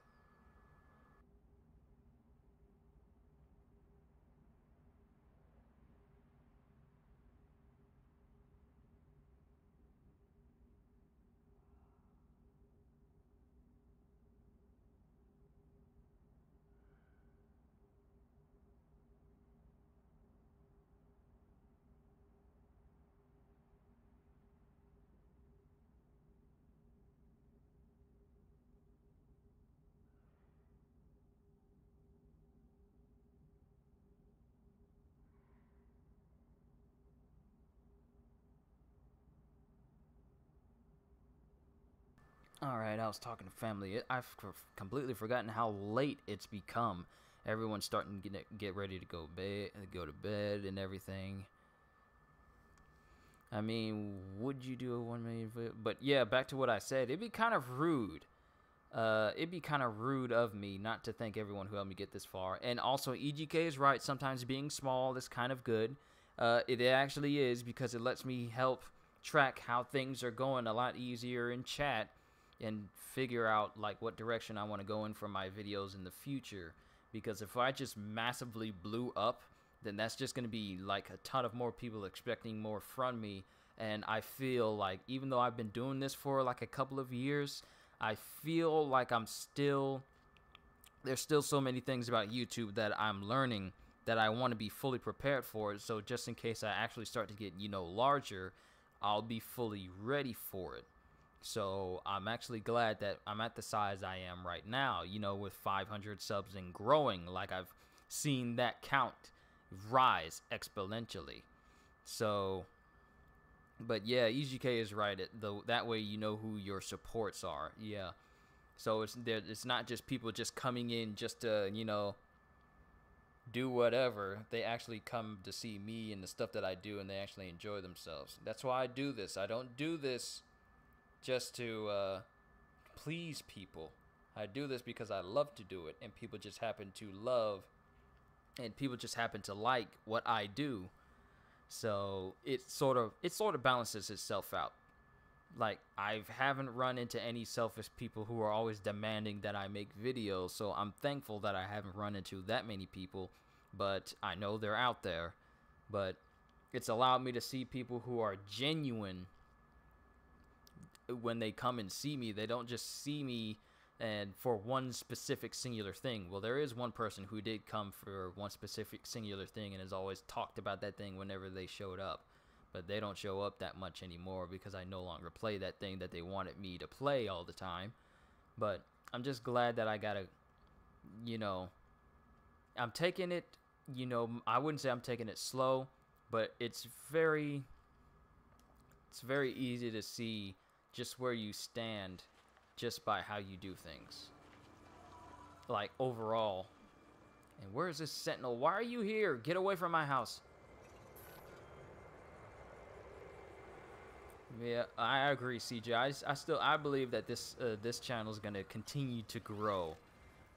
It's already grown so large, especially since my past Batman streams. I've seen my sub count grow from 520 something to nearly almost 550.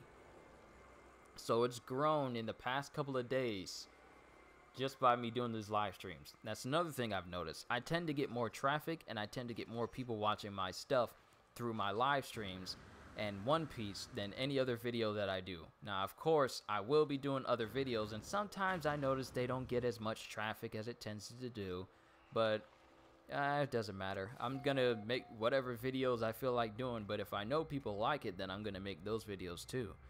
But I know, yeah, I'm sorry if I've been talking a whole lot, but it's just that taking these moments to slow down kind of puts things in perspective for you. And trust and believe. Like, I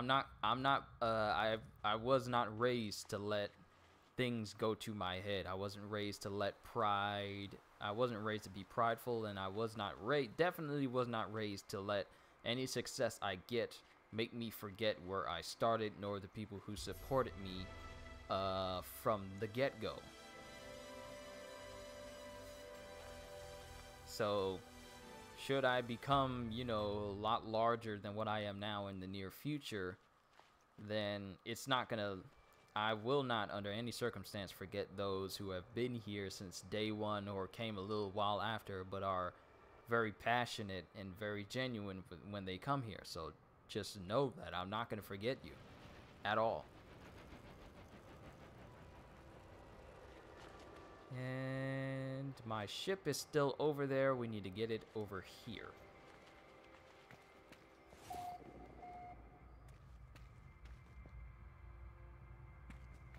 Actually, you know what? Can I talk to this computer? And will it save in a way? Base registered to current owner. Upload and construction permissions granted. Note, uploading will override any previous uploaded base for this planet.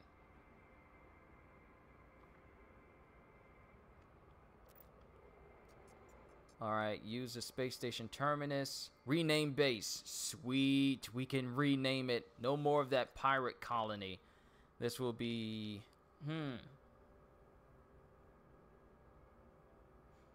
Now I gotta rename this place. If it saves here, this will probably be where I end the stream so I can, you know, get some rest for the rest of, well, night. Because it's already nighttime already. So...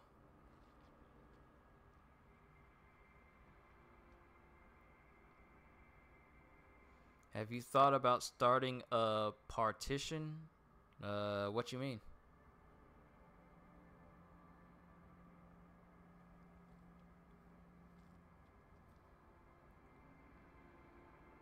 I'm trying to think of a name. What is a good name?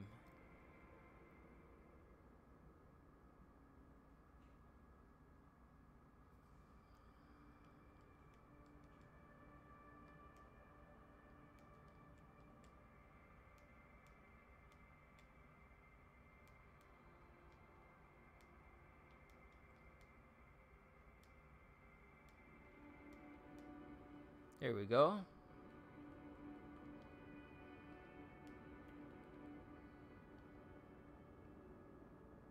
No, I think it's supposed to be a lowercase d, isn't it? Homestead de la Kyushu. Or maybe just Homestead Kyushu. I don't want to go overboard. Homestead Kyushu. There we go.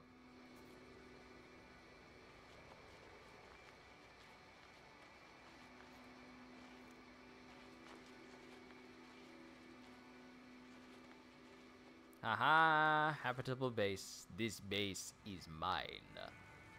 Sorry, that came out wrong.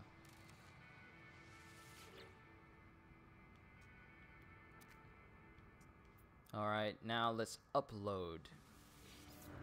Base uploading to servers. Now people will see where my base is, should they ever find it. How far is my ship? It doesn't look too far. We're gonna have to work on getting my ship over to my base. Actually, you know what? Let's start making the things we need in order to create the Starship launcher. So metal plating and dehydrogen. Gonna pin that formula there. Definitely gonna get myself something to drink after this stream is over. Clear my throat a little bit. Patreon is what I meant to say. You know, I actually thought about that, but then again, I have no experience with the concept of Patreon, and don't most Patreon people have like incentives and stuff like that? I mean, I wouldn't even know the first thing to incentivize, or whatever that word is, to, you know, for people to help with a Patreon. So I wouldn't know the first thing about that. I've thought about it, but at the same time, I wouldn't know what to do with it. Like, I know other people who do so much, like, people have merchandise. You have people who are featured in videos and stuff like that, but I wouldn't know exactly how to do that.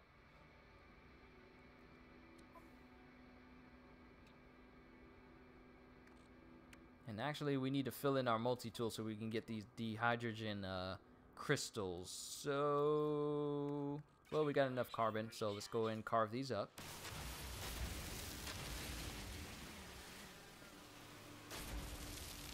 Okay, that rumbling outside has got to be more than just a plane. I think another storm's coming up. We've been getting so many thunderstorms and lightning storms lately, it's crazy. I think this might be the reason why my network has been so fuzzy.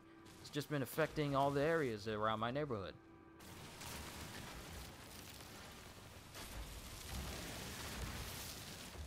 Alright, do we have enough?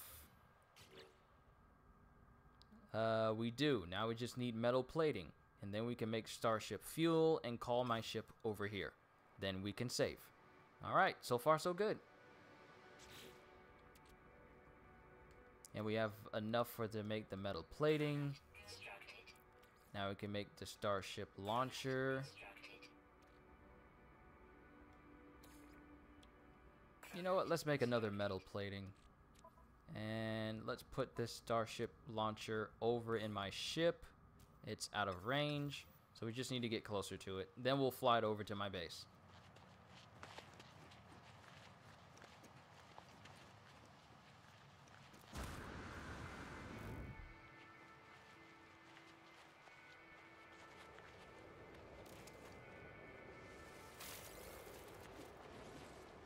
Okay, it's all the way out there.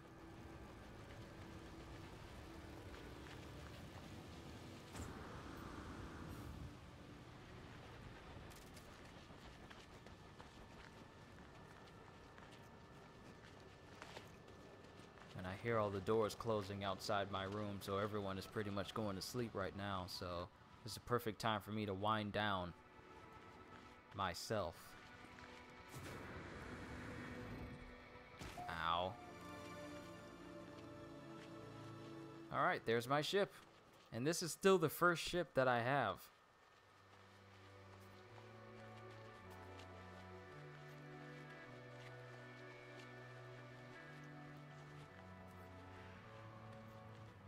I know this one YouTuber started a Patreon page because YouTube was not treating him fairly. Yes, a lot of people tend to turn to Patreon because YouTube does not...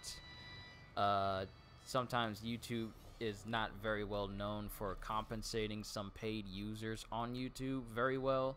So some tend to go towards Patreon, and some are actually succeeding exceedingly well with Patreon, because they actually have people who actually want to see them succeed and actually are willing to support and actually you know, donate towards their, you know, their channel and everything to see it grow better, see new things be added. So sometimes Patreon tends to be a lot better than relying on YouTube monetization sometimes. And I can fully understand why, because YouTube is, even when I could not monetize my videos, I wasn't really getting paid at all. All my stuff that I earned was literally like cents at most. And when the whole policy came up, it was the amount of money that I had earned from like the revenue and from the ads I put on my own videos. And I only ever put ads at the beginning of my video. Skippable ads, of course. I never put them like throughout my video. Like have 5 to 15 different ads throughout a 15-minute video. But when I had it up there, before the new policy went into effect, it wasn't even enough for anyone to even think, wow, YouTube pays you that much, and how many videos do you have? So when the new policy went out and I couldn't monetize my video, it wasn't as if it was as if I didn't even have any monetization on there at all. So the comparable change between monetizing my stuff and not monetizing it, it wasn't even noticeable, because I wasn't even barely getting anything at all. And not only that, no, I wasn't even getting paid anything at all. It was kind of disheartening at first, but I figured that, well, I'm gonna keep doing this regardless if I get paid or not. So something good will come out of this eventually. I just gotta be patient with it. But I can, like I said, I can fully understand why people go for Patreon. But since I got my ship over here, we now have my base established, and we now have a means of mining copper and different materials all around. We have a base, and let me get out of my ship again so we can save. And this is where I'm gonna call it for today. So, ladies and gentlemen, oh boy, I had so much fun today. As soon as all the videos are finished processing, I'll mark their titles appropriately so people don't think it's just like 2 of the same videos. Part 2, not this one, because even though my stream ended today's streams count as 1. So part 2 will probably be tomorrow. It may be a bit shorter, going back to my 2-hour, maybe 2-hour 30-minute time limit format for my stream. And I hope I'll see you here again. Say, Kyushu, when you finally get into JoJo's, would you attempt to sing the first theme either all the way through or at the last and longest 2 JoJo's? I'll look into it once I actually get into watching and reading JoJo. I'll definitely see if I can do that. But this is where I'm gonna end it today. Hope y'all enjoyed. I can't wait to see you all in the next video. So have a fantastic day. And once again, also, what are your top 5 One Piece intro themes? We Are Hope, We Go. What is it? The one. Da da da da da da da da da da. And I can't remember of it. But We Are Hope, We Go, and the ones from Hard Knock Days, and I'm trying to remember. I know I just did my full outro, and now I'm talking about One Piece themes. But We Are Hope, We Go, Hard Knock Days, and the theme that plays when they're leading up to the Marineford War. We are, that's it right there. We Are Hope, Hard Knock Days, We Go, and there's another one.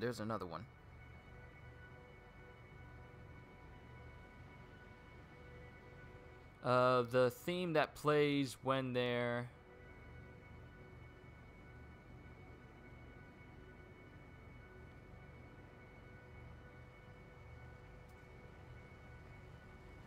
the one that plays when we see the one. What is it? Oh, the theme we get before We Are Hope, like the one where they're on Zoe. That theme. So We Are Hope, We Go, Hard Knock Days, and the theme that plays during the Zoe arc. Those are my top five. Those are my favorite because I really like them, especially We Are Hope. I like the whole overall feel of it. And We Go because I find myself singing each needs sunshine, each needs sunshine, yon we go.